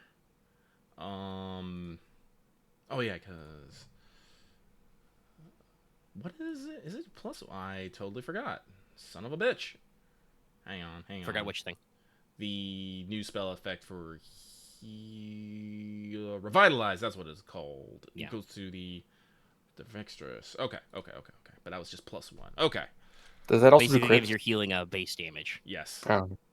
So this one, so it's base 1, then +1 for that, then +1 for range, and then I spend a coin. And thank you, Vernus Flower. You are amazing. I love you. That is everything. Okay, so everyone, I believe, because I can spend. Ah, shit. That's the thing I always forget. I always have to double check what, how much action extra I get on additional effects, because they sometimes are different. Yeah, it's some are 1, some are 2. I mean, you get 2 people for sure. Well, I don't need to be healed, and that doesn't need to be healed. So Morticia, I just need to spend 1 because that will get you 3. Yeah. So Gwen, Leona, and Morticia will heal 8. All right. Gwen is now. Well, I mean, she will still have a crit, but she is now 0 wounds. I'm back down to 4. And I'm also down to 4. Excellent. Roll story L. That was the wrong command me because just story L. I if am you're a spending fool. I will activate conduit and I will spend 2 strain to cast another spell. Hang on, I gotta mark this down because I am chewing through my fucking strain right now. Good thing we're sleeping after this. That was the wrong button. Me. Are you sleeping after this? And I'm not. I will cast a stone skin on as many people as I can reach. Just to clarify before you roll, does this have additional target by default? Yes. Okay, so who are the 2 people you are burying for sure? Gwen and Ryahn probably.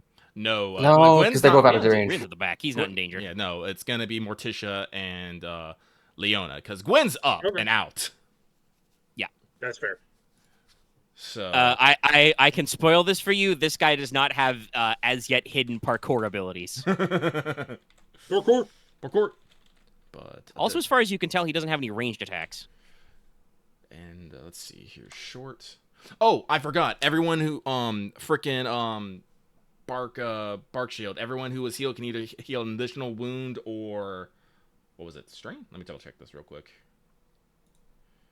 Or 2 strain. So you can heal additional 1 wound or 2 strain.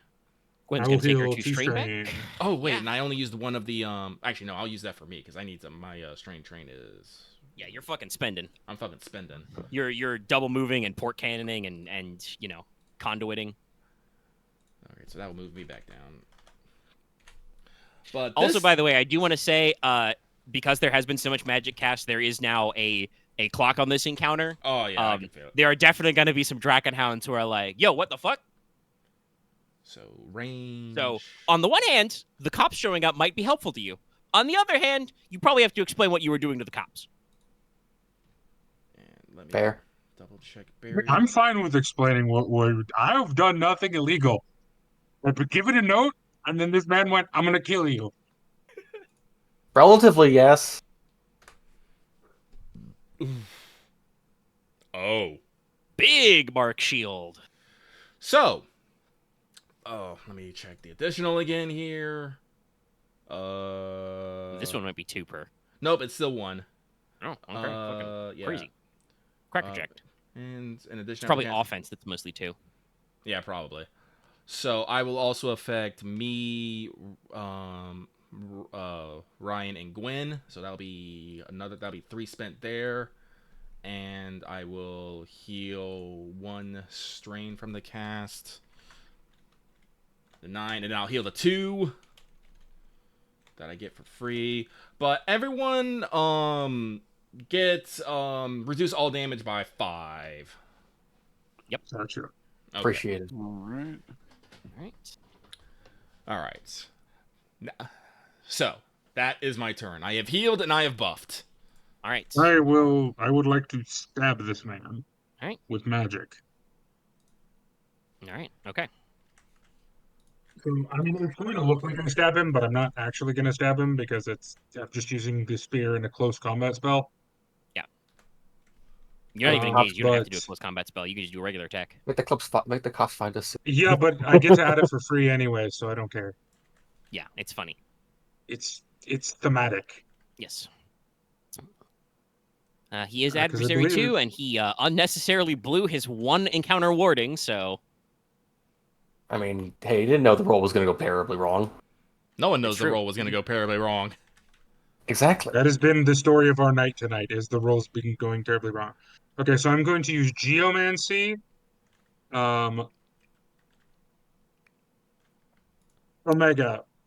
So, for component casting, can I use my own blood as a component? Do you have blood? Can I use Leona's blood as a component? You're not close enough for that shit. Unfortunately, yes, she is right. She doesn't have her in there. I mean, you technically have blood magic, so you got to have something that you're like... You're burning your soul. Some kind of life force that you were converting into extra ether. Okay. So, yeah, I mean, you've got something in there that's gooping out. Okay, so I'm going to use component casting, Geomancy, Channel, and Blood Magic 3. I mean, do I want to... I don't really want to fight you on the Geomancy, but technically you are still inside the chapel. It says... You specifically said open sky, and that's what it says on Geomancy. No. The chapel's not open sky. You're under a roof right now. Oh, okay, then I won't use Geomancy. Yeah, you are not... There is an open-air alley outside, but on account of your leg, you have not moved yet. You are still in this building. But remember, I can still use component casting, Blood Magic 3, and Channel. Yeah. 2.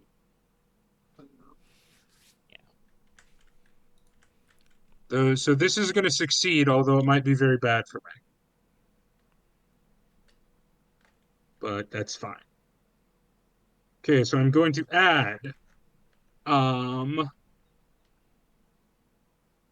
going to add Empowered on my own to make it a 3 difficulty spell. And then with Channel, I'm going to add Lightning and Deadly, I think. Okay.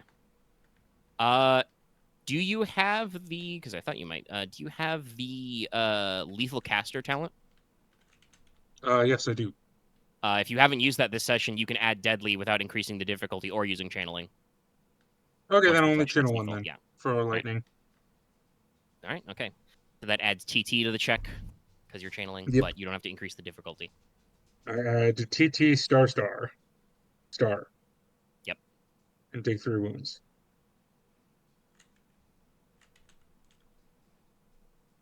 And this is empowered, so that's difficulty 3. Electric green lightning, just kind of... So I named this one after a song. Of course. It's called Bloodrocution. So it's blood red lightning. No, I'm electrifying his blood. Oh, okay, that kind of thing. All right, yeah, sure. Thank you, Metalocalypse. I thought it was Metalocalypse. I was trying to think about it, though. I was like... Pretty sure it would be, yeah.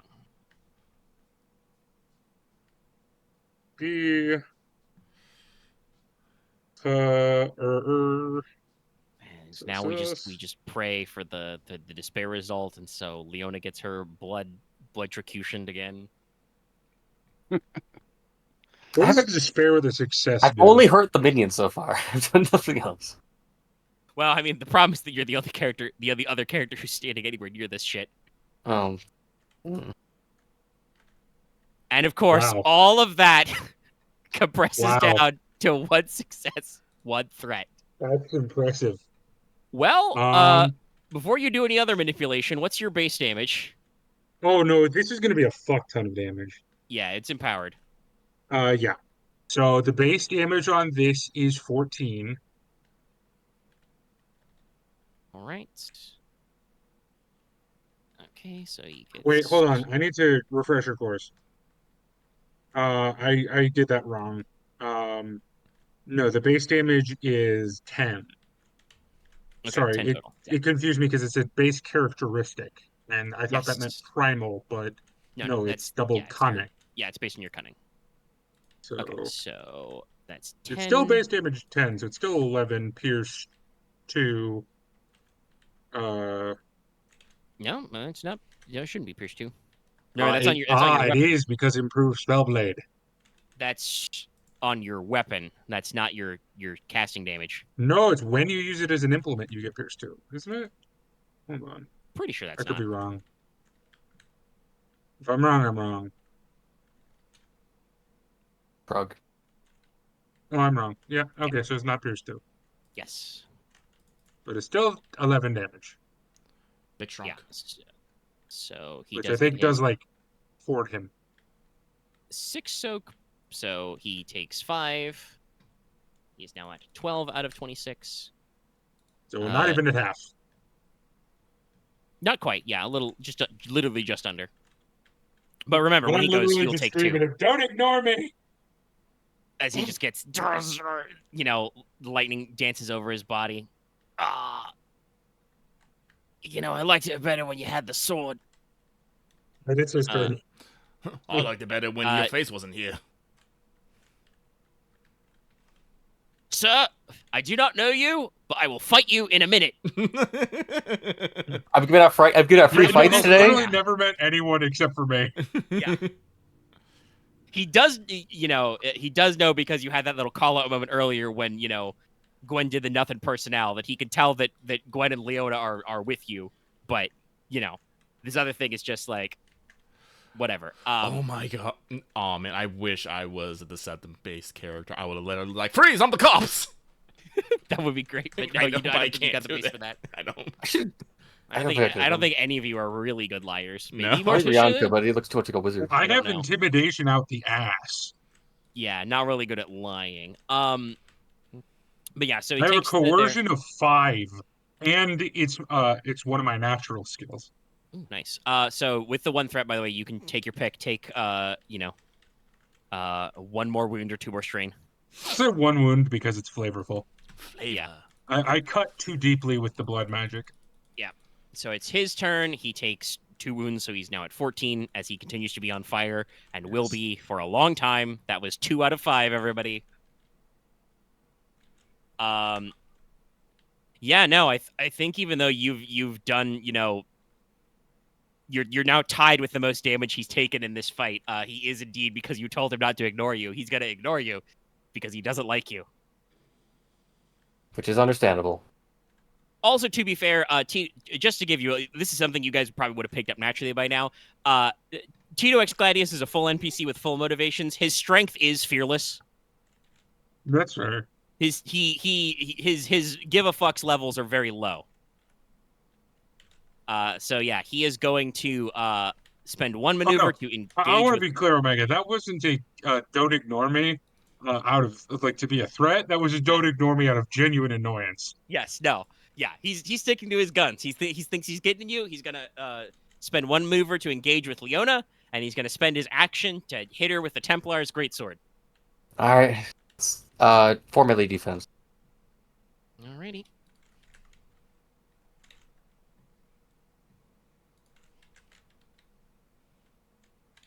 I don't want to use the. I don't want to go whatever.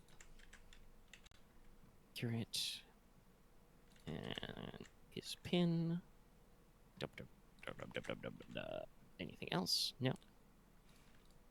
No, but he did actually engage with you, so he adds the knockdown quality. Thanks, Bowlover. Whee! Wonderful. All right. Well, let's see what fucking fate awaits for me at the end of this dice pool. Oh boy. Wow. He only hit me once, but he's gonna hit me really fuck. Actually, no, at least the armor or the you're just gonna take the base damage of this because the barrier eats all of his success. Yeah, like base 8. Yeah, it's 8 pierce 2. Ow. Oh, and I forgot to add the V for superior, so that's 2 advantage. Ooh, we could knock you down. That would be fun. You actually take wounds from this, by the way? I do. Let's see. I take 7. Okay, some serious wounds. Because I had 3. I had 3 soak into the so. Yeah. So I'm now at half. I'm now back at half. We could knock you down, but we could crit and technically do my other funny thing. Do the funny thing. All right, let's spread it out. First of all, he'll spend 1 to crit 1 because you have at least a rank in a magic skill. He is a mage hunter. I'm not even good of a mage. You are no mage. God damn Jesus it. Christ! What are you doing, dice? Well, and he will. Does that count as me using my heroic ability? What? No. Okay, I'm sorry. That doesn't require you to suffer strain. Does it? Pretty sure that's just you spend the story points. Yeah. Sorry, I misremembered it as... Yeah, it says right here, voluntarily you cannot suffer strain to activate any or gain additional maneuvers. You can still generate your action if you need to double maneuver. And yeah, there's that. So he spends his other advantage to activate the other effect of his Mage Hunter ability. Your next spellcasting check in this encounter, Leona, should you make one, adds 2 black dice. I'm just not going to make one. I think he just fucking turns his slash into like a shoulder check slash like right across the chest. And then he switches it into a pommel strike right in the throat. Pump. That's Tim's though. That's the Tim's. I'd like to go. That sounds fair, but is dangerously close to Ryahn. It goes last again. Oh, okay. Then Ryahn, you can go. Now you're engaged with them. I'd prefer not to actually hit you. Oh, okay. All right. Well, Leon, it's use. All right, then. Let's see.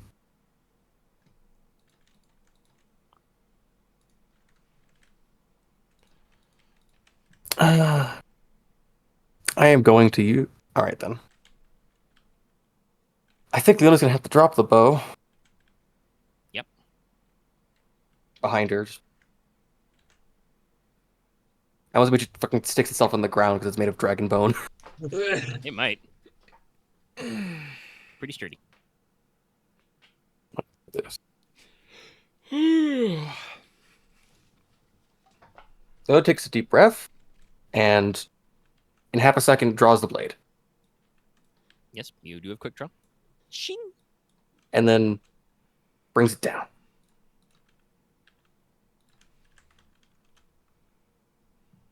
Just imagine there's a lot of, Dutch angles and stuff all of a sudden. Lots of those narrow punch-in shadows. There's not a red light Will to this. this be... There's not a red light to this, though. There's just a quiet. Will this be a good samurai movie soundtrack or the Benny Hill theme? I prefer. Well, I think Leona's activating her heroic ability, so it's probably going to be good. He is adversary 2 and 3 melee defense. No, the dice have been mean tonight. Yeah, but remember how Leona's heroic ability works. Boost 2. I'm going to aim. Spend one maneuver to aim because I'll use incidentals. Right.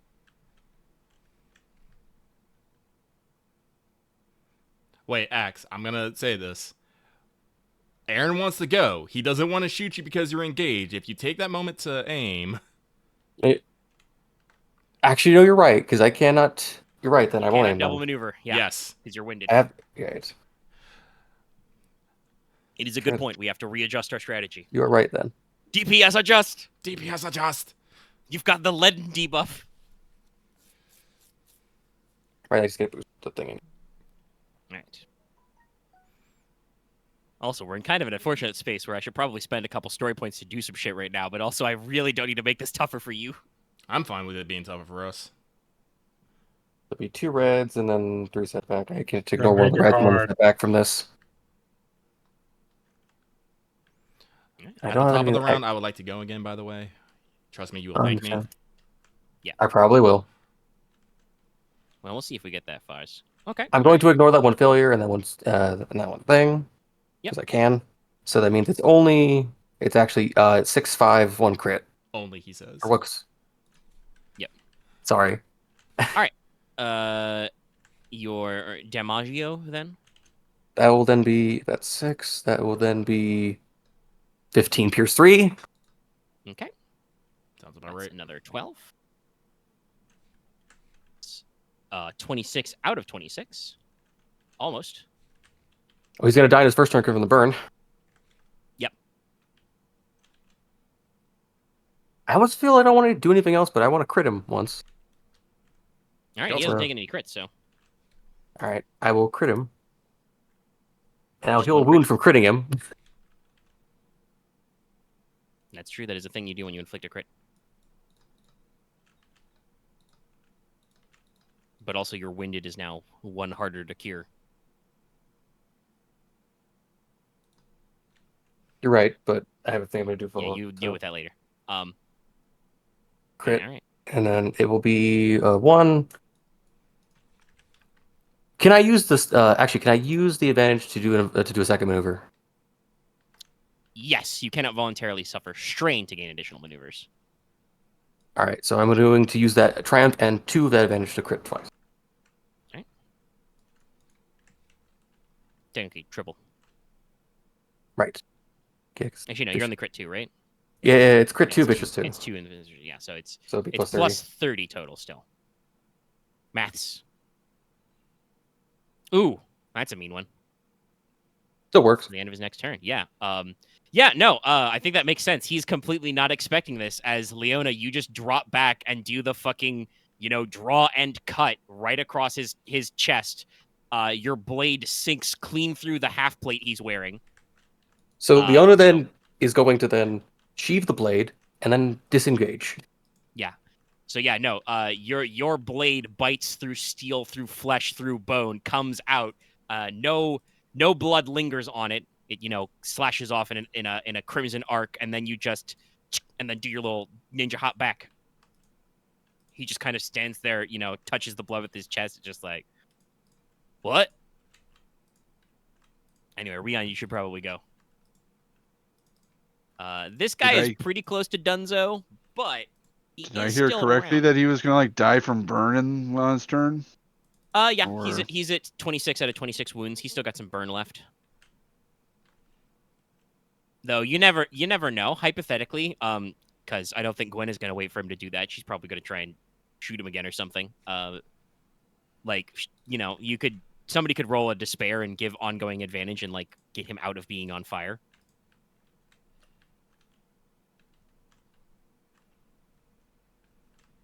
So he's still up.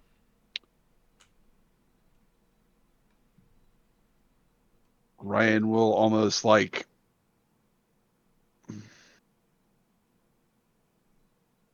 he'll cast a spell. Yep.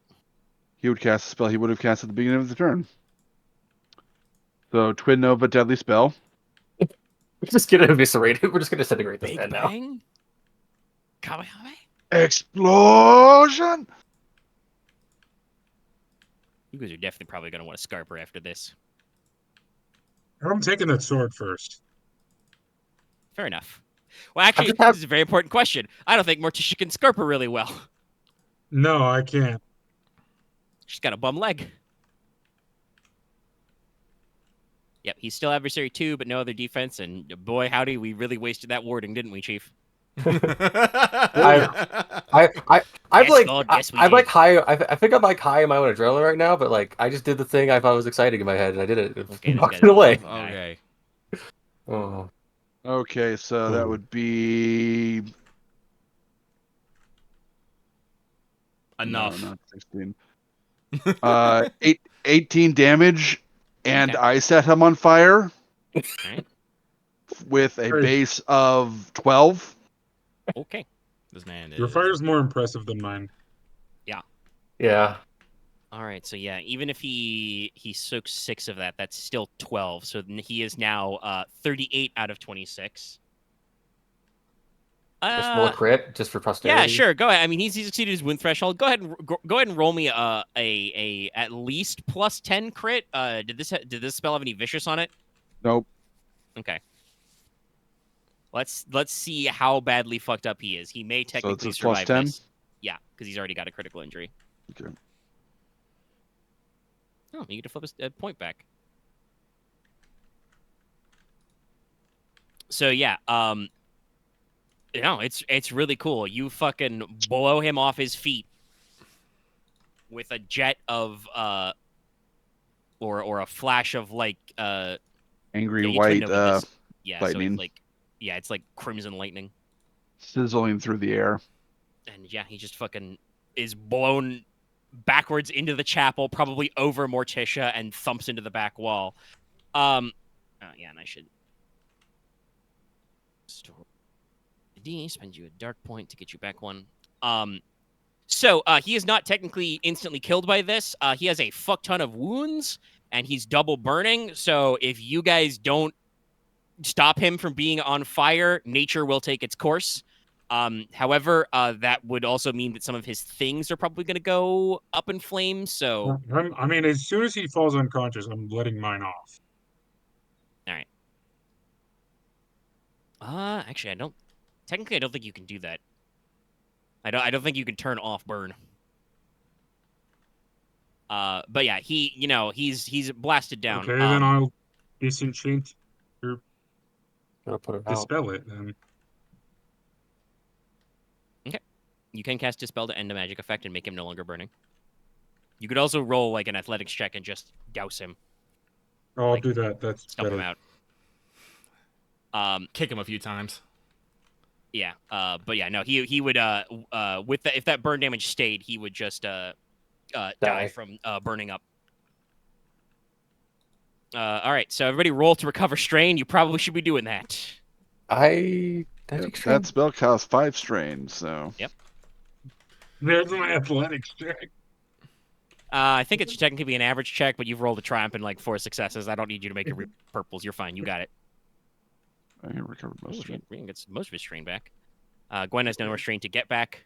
She will slide back down the wall. I actually don't have any strain either. I just need to heal one more time. Okay. Yeah. All right. I'm going to take that sword also, by the way. Pardon my language, says Gwen. What the actual fuck? Who was that guy? Where did he come from? Why was he on fire? I can answer one of those questions. I set him on fire. Well, he seemed really mad at you, so I hope you can answer the first one. He was some dude I beat up when we were in, what's the town? It was Venitus. Venitus. Oh, it was the mercenary captain. Yeah, that guy. Why did you put him out? I mean, I don't feel like murdering him. Like, he's a bad guy, but... I glance at your leg, I glance at Gwen. He was going to kill us. I'm fine. Well, he was going to kill me. Yeah, but we got a new sword out of it. Also, I'm leaving him for the cops to pick up. That is true. He's now at the sign of a violent thing. Okay, so the Templar's Greatsword is... Let me do some fucking math real quick. I did that right? Let me double check that. Also, I have a question I need to ask him. That's another reason I need him to not die. He is super unconscious. Well, yeah, but I can visit him in jail. True. Especially if you get that letter of introduction. Yeah. So you take his sword. I have these stats right here. And yeah, this is a very unusual sword. Like I said, it's reinforced with like adamantine and moon silver inlay. And it's got like a long, handle and big crossguard. It's like a Highlander style claymore. You also notice though that it does have like it's a little tarnished now from all the soot and stuff, but it has an electrum inlay in certain places, and you're reasonably certain this has no like actual magical properties, but this is definitely a type of sword used by originally by holy orders of Chryso or Dio to like beat the shit out of mages who are causing problems. Like this is a sword from a militant order that is designed to be good at not being blown up by magic. Despite the irony, Mortis would love this. All right. Porter has quickly cast a spell. Sorry, I didn't want to interrupt anyone's flow there. But I haven't asked a question. I did heal critical. Because of my masterful casting, can I heal multiple criticals with a triumph? Yes, I believe so. Okay. I think it's just because you get to. I mean, I'll double check the spell card really quick, because I remember that the critical one is a little. It says select one critical injury. Select one critical injury the target is suffering. If the spell is successful, the critical injury is healed. So you could probably heal 2 on the same person. No, I can. This also has additional targets, so I can only heal 1 per person.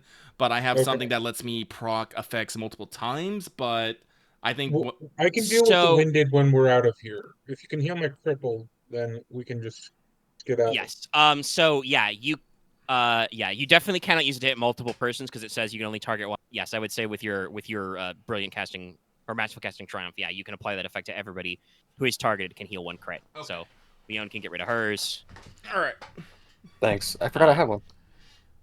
Gwen will really quickly roll the pockets of the remaining existing not melted cut purses. Did he have anything? I guess like besides the sword, did he have anything? Because I missed maybe just didn't hear that. No, you guys have not done that yet. You haven't rolled him. Okay. That's why I'm saying Gwen is rolling those guys. She comes up with they had 600 GP that was clearly paid to them for this violence. Hi, do you hear barking? Yeah, dragon barking. Yeah. Morticia, while you were picking up the sword, let me see where it is.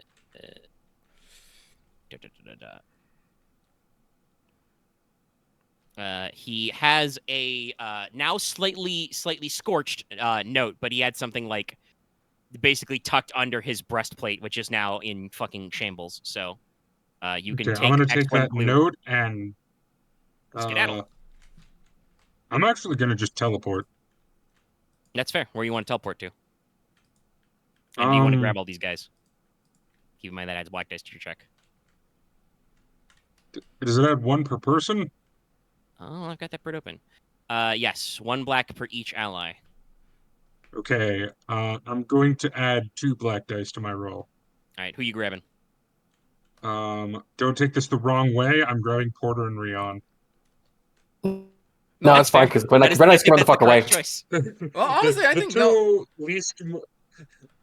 No, you can leave. Trust me, you could leave me. I'll be okay. Okay, then I'll grab Ryahn. Porter can do nothing. Porter can do nothing morally wrong. No, that's not exactly true. I'll grab Ryahn. Or at least in the eyes of the law. Arrest Porter because he is the opposite of a Maleficar. Yeah, he is a fucking Porq Pope, golfing down Main Street in his shades and parasol. Porq Pope is the great. He is statement. pretty close to a Yakuza character right now. he's the parasol carrying Porq Pope. Well, like I said, I'm also gonna I don't mind hanging back and maybe explaining some shit here. I have to ask Ryahn, do you consent to being teleported? Ryahn does not know what's going on until it's too late, so we'll say that yes. That counts. Mm-hmm. Yeah. Okay. Ryahn gets out. What do you do? Take a lost train. Yeah, you would take 5 straight from that. I think that makes sense. Feel you like, do a very quick and dirty I teleported us into the foyer of the manor. Yeah. So yeah, no, you just say, "What are you doing?" Morticia puts a hand on your shoulder, and then there's just. Oh my god, I have a perfect thing. I teleport Ryahn perfectly fine, and then I somehow manage to, in motion with teleporting, stub my toe. Yeah, you bark your shin on like a stone bench or something. Clang. I just fixed that. Yeah. So yeah, no, the rest of you see this happen. Gwen just stuffs the bag of money into her magical pockets and says, "I think it's time to go." And becomes one with the night. Yeah, honestly, I feel the need to roll for her. She's got a pretty good track record of this. Porter, are you going to attempt to scarp her before the fuzz get here? No. Okay. Leona, are you going to attempt to scarp her before the fuzz get here? I'm gonna do something risky. I'm gonna try to loot the guy's. I'm gonna try Tito's pockets and then fucking leave. There's nothing in his pockets. You've already got his cash. All right, then yeah, parkour out of here. The only thing that Morticia took. All right, just parkour, run, wolf. All right. You didn't spend anything. I think that works because they're not They're not airborne during the night. So yeah. So Porter, we can simplify a little, but Porter basically, you take a $5. Yeah, I'm gonna make sure nothing happens to this guy while the cops fucking happen. Yeah, he's deflamed. Morticia, used his own wolf pelt cloak to like stamp him out. He's very badly burned. A lot of blood. I should probably do some healing on him. He's at 38 out of 26. He's in a bad way. That's a little too bad. I can't. I'm sorry. I can't just let an injured man just stand here be fucking injured. I can't. Yeah. Briefly, I forgot to ask. Was the healing all the criticals? Was that like a group wide thing? Yeah, that was he did specify that to an AOS. How much did I heal again? Because I just you only heal one, but you get because I didn't spring for powerful healing. I will spring for powerful healing on this dude though, so I will do that. Yeah. And you heal one wound, but you also get your crit off. You're no longer winning. All right, I just had slight wounds, so I'll tail on myself. You'll be fine. Oh, actually, I can use my divine for that, so it'll just be one piece. I'll be engaged. Oh wait, doesn't he have crits? Yeah. I'll give him. They're not really. They're no longer affecting him though, because it's like he was winded and then he was staggered, but that happened already. Yeah, but like I said, I'm still gonna try and get it off her. So yeah. So there are also 4 thug corpses and 2 grease stains, as Morticia did melt 2 of them. I can't do anything about those guys. They gone. No. Okay, so that would be. And I can't actually jot this down in my notes.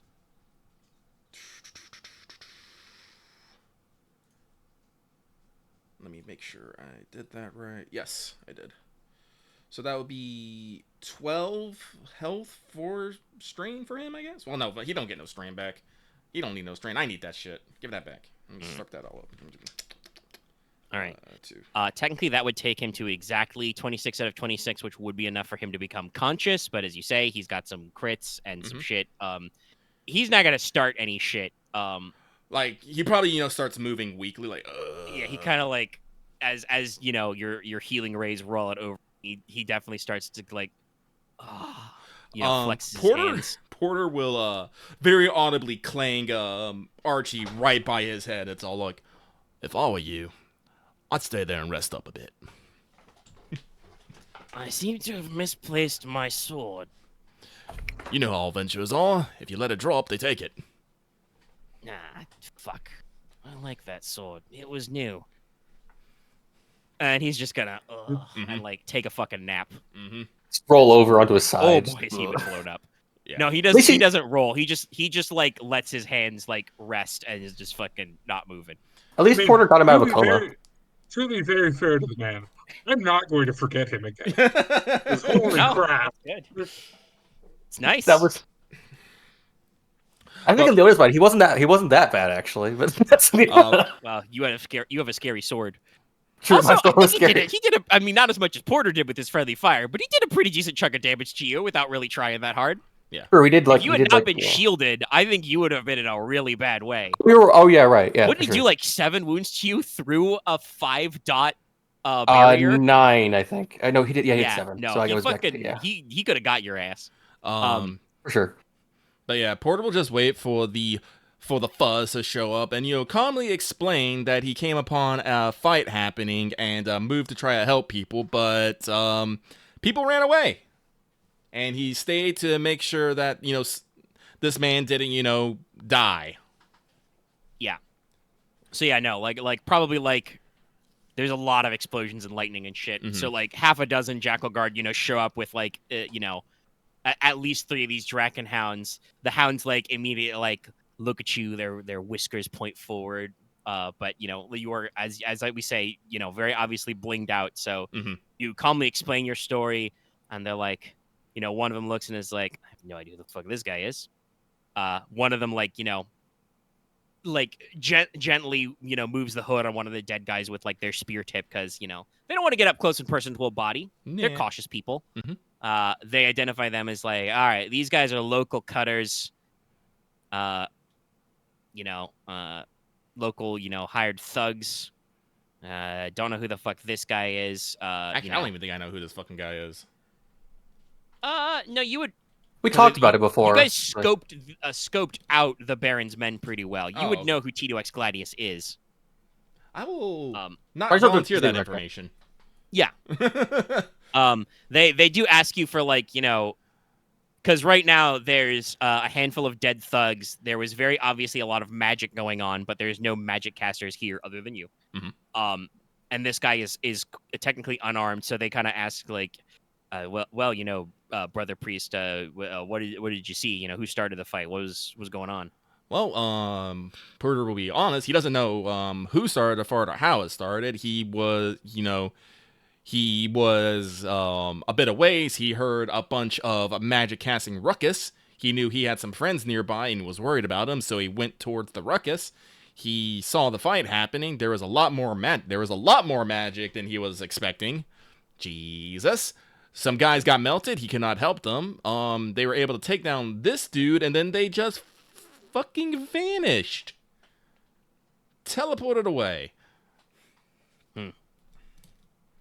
That's very oddly specific. Go ahead and roll me an easy charm check. I'm so charming.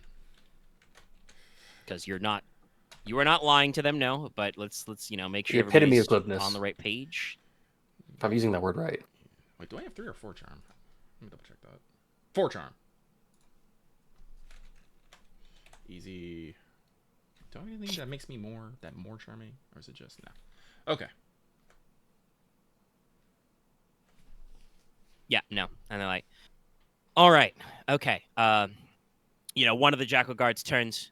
You go to the nearest Undertaker. Get him out here now.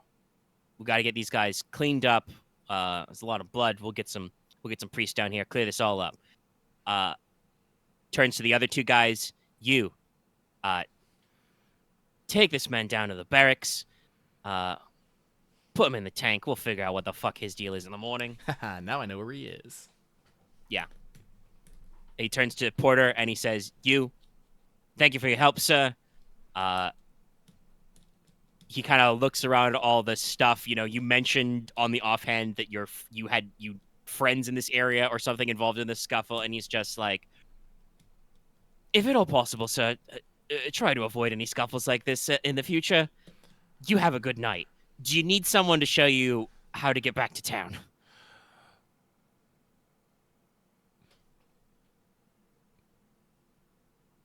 Actually, Porter, like, how fucking convoluted is the way back?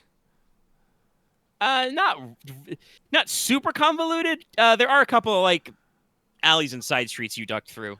If Porter was like, if you could just get me someone out to the main thoroughfare, I'll be good from there. All right. He turns to, like, the 5th guy and says, "You escort this kind visiting priest to the 700 steps." And he just takes out a parchment scroll and a quill and says, "I need to write this shit down." And so, yeah, like two of them and the dogs go off on a runner to, like, go get some undertakers to deal with the corpses. The other 2, like, roll out and put Tito in a stretcher hold. After probably, like, rolling him some basic bandages, so because he's still at 26 out of 26 wounds. He's not having a great time. So they like roll him in bandages and bundle him up and start taking him off somewhere. One of them just is like, "All right, sir, follow me," and you, a Jackal Guard and a Drakenhound, are led back to the steps, and he just kind of points down the steps and says, "Right that way, all the way to the causeway." Thank you kindly. Porter tips his invisible hat, and he will go on his way merrily back to the manor. All right. Okay.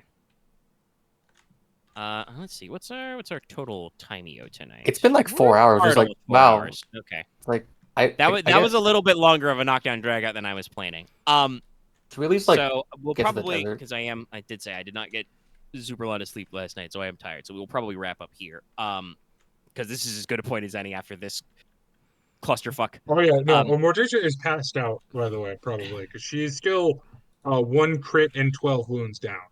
Yeah. Morticia just sits in the fucking foyer couch. Actually, no, I have a great liner for this. I'm gonna take a potion, so I'm like down to 3, and then you I'll and stick Gwen have that to like off. fucking hike back, but Yeah. I'll try and meet up with Gwen, and we can walk back together. I mean, I think that's just you touch your link meter and like, hey, Gwen, where'd you go? And Gwen's just, in an alleyway, whistling, flipping knives. I'll be honest with her this time for once. I don't think you are, because No, probably you a separate way. off on your own way. Fair. You'd have to roll some checks, and I don't really want to have a... Nah, I'll just make my way back. All right. Hold on. So this is...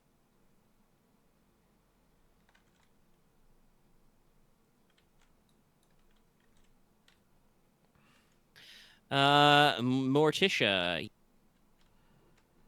Yes? 5 wounds plus 7 wounds. And 1 strain. Because it's only like the first hour after dark. While you're just lying in one of her couches in pain, Hester like comes out of her study and just fucking hits you with a Dio's breath, which is her healing spell, and just fucking. Thank you. I love you. Now, everything's all right. Just kind of looks confused at Ryahn. Who is looking confused himself. Have you ever been teleported before? No. Yeah, it was weird.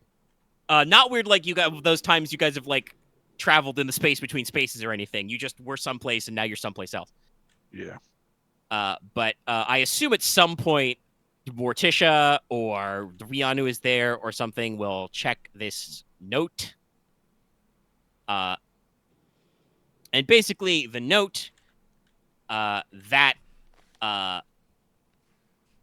Tito had on him, it's another, note in that similar style of penmanship. And it basically, it's like I said, it's a little singed and bloodstained now, but it says in that same fine script, basically like, I've given you, use this 600 gold to rustle up some local thugs, and if you can, try and rough up that Mortis. That spelling is used, by the way. It is Mortis. Yep. I don't expect you to succeed in anything. When you're done, meet me back up at the meeting point. That's at the Chapel of the Lamentable Chalice. And then gives instructions to get there. The Chapel of the Lamentable Chalice seems to be... Porter remembered his other thing. I mean, it's, you guys come down the causeway. The Brazier District, by the way, is now fully lit up. There are, like I said, there are huge stone braziers and torches, which are just, like, lit all night. So, like, it is not as cold as you'd expect for a desert night, and it is well lit down there. So the shopping district probably stays open a couple hours after dark. Hella. Honestly, I didn't put in my notes. This is probably one of those type of settlements that does like a Mediterranean siesta type deal. Like, people probably just don't go out at high noon when it's fucking hot and dry, and they, maybe even catch a nap, and they stay open late. Okay, perfect. But yeah, so oh shit, there is you have notes about a Chapel of the Lamentable Chalice, which with some instructions on how to get there, where a mysterious person who needs some goons. No, this person is smarter than that. Yeah, but yeah, they are. The penmanship you've got going on, like I said, it's in a the way the letters are formed and the kind of word choice is very Highlander in style. And I assume this person will probably not be at the Chapel of the Lamentable Chalice anymore, considering I got arrested. Maybe not. I don't actually. I'm gonna be honest. I don't think. One, I think Tito X Gladius is smart enough to not say anything for a little bit. He's just gonna pretend to be fucking half dead because he is. He's mostly dead. Probably gonna sleep for like a few weeks if you can. But I do not think that the Jackal Guard are gonna be like, yeah, we found this weird guy and some goons. You know, they don't shout that shit to the heavens. There's no police scanners, so that's true. You might have a day or two if you wanted to check out this Chapel of Lamentable Chalice and see what's up. I guess we have to now because we already did this first thing. We do not Technically have don't to, have to. actually. We can literally just leave it alone. You can choose not to go there. But we spent 3 hours on this already, so why not free more? Okay, because the reason I went is because I wanted to make sure it was because it could have been something else. Now that I know what this is about, I'd really rather continue running from this problem. I have no context. That sounds like a conversation we're gonna have in character. I'm just imagining Porter with his fan making supplies just kicks down the door and is like, "What's that? Running from your problems? You can't have that now." No.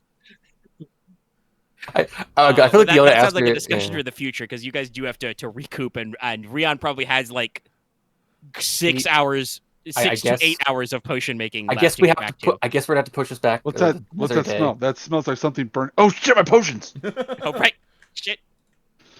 I have to run back off to the place. Yeah. So, by the way, I can now reveal this quest line is called because I couldn't think of any better name. It's called Kickosh for the Lord.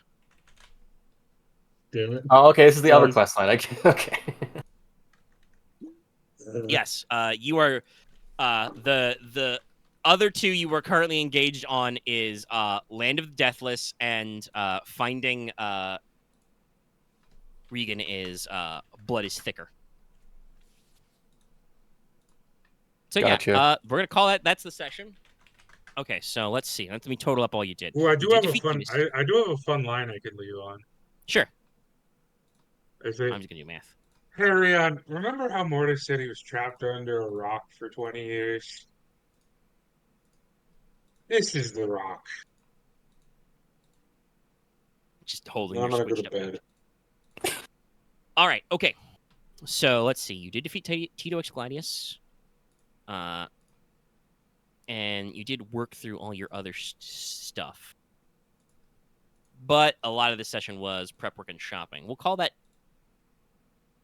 10, but I don't know. Do I want to give you some extras? I mean, it's like it was a pretty gnarly fight, but it was just the one big encounter, and then the setup stuff with Dio's Temple is very good, but that was the meat of the session on the front hand. Yeah, unfortunately, I'm fine with 10. Yeah, we'll call it 10. If you. Hey, spoilers, if you go to the dungeon, that'll probably be pretty EXP dense because there's a lot of encounters down there, not just combat shit. Can we... I have to actually ask the group. Do you guys want to just, like, immediately do the desert and then, like, just start going in the desert and then the other thing, or you want to actually, like, follow the up of this? Because technically this is not going to end up anymore. I mean, Morticia will resist heavily to following up with this. I'll just say that, in character. I'll phrase it this way. Thematically, there are some like characters and story through lines that finishing this up would allow me to introduce. You do not have to. The whole point of this quest is to literally in my notes it says I need to remind Mort that they have some bills come due. Yeah. So you are most of the way through this. I understand that like the Mort team will be resistant to following this up, so we can roleplay that out next time if you guys want to tackle that. It is completely optional to do the back half. I would like to bring up this stuff, but don't you worry. I can make these scenes points. I watched the opponents, and I literally thought we to start the session like at the beginning of the temple and just doing that shit the whole time. Well, that was probably a slightly incorrect thought because one, you knew that the other guys were morally conflicted, and we're gonna do some follow up. But also that implies that you guys don't have to go in the desert. Yeah, you're a ranger. Can always get lost in the have desert. Wilderness encounters. Hey, not for nothing, but isn't part of your backstory you literally got lost in the desert? Yeah, that's why this is why there's a part of it being like Leona needs to do this well to like conquer her own personal demons.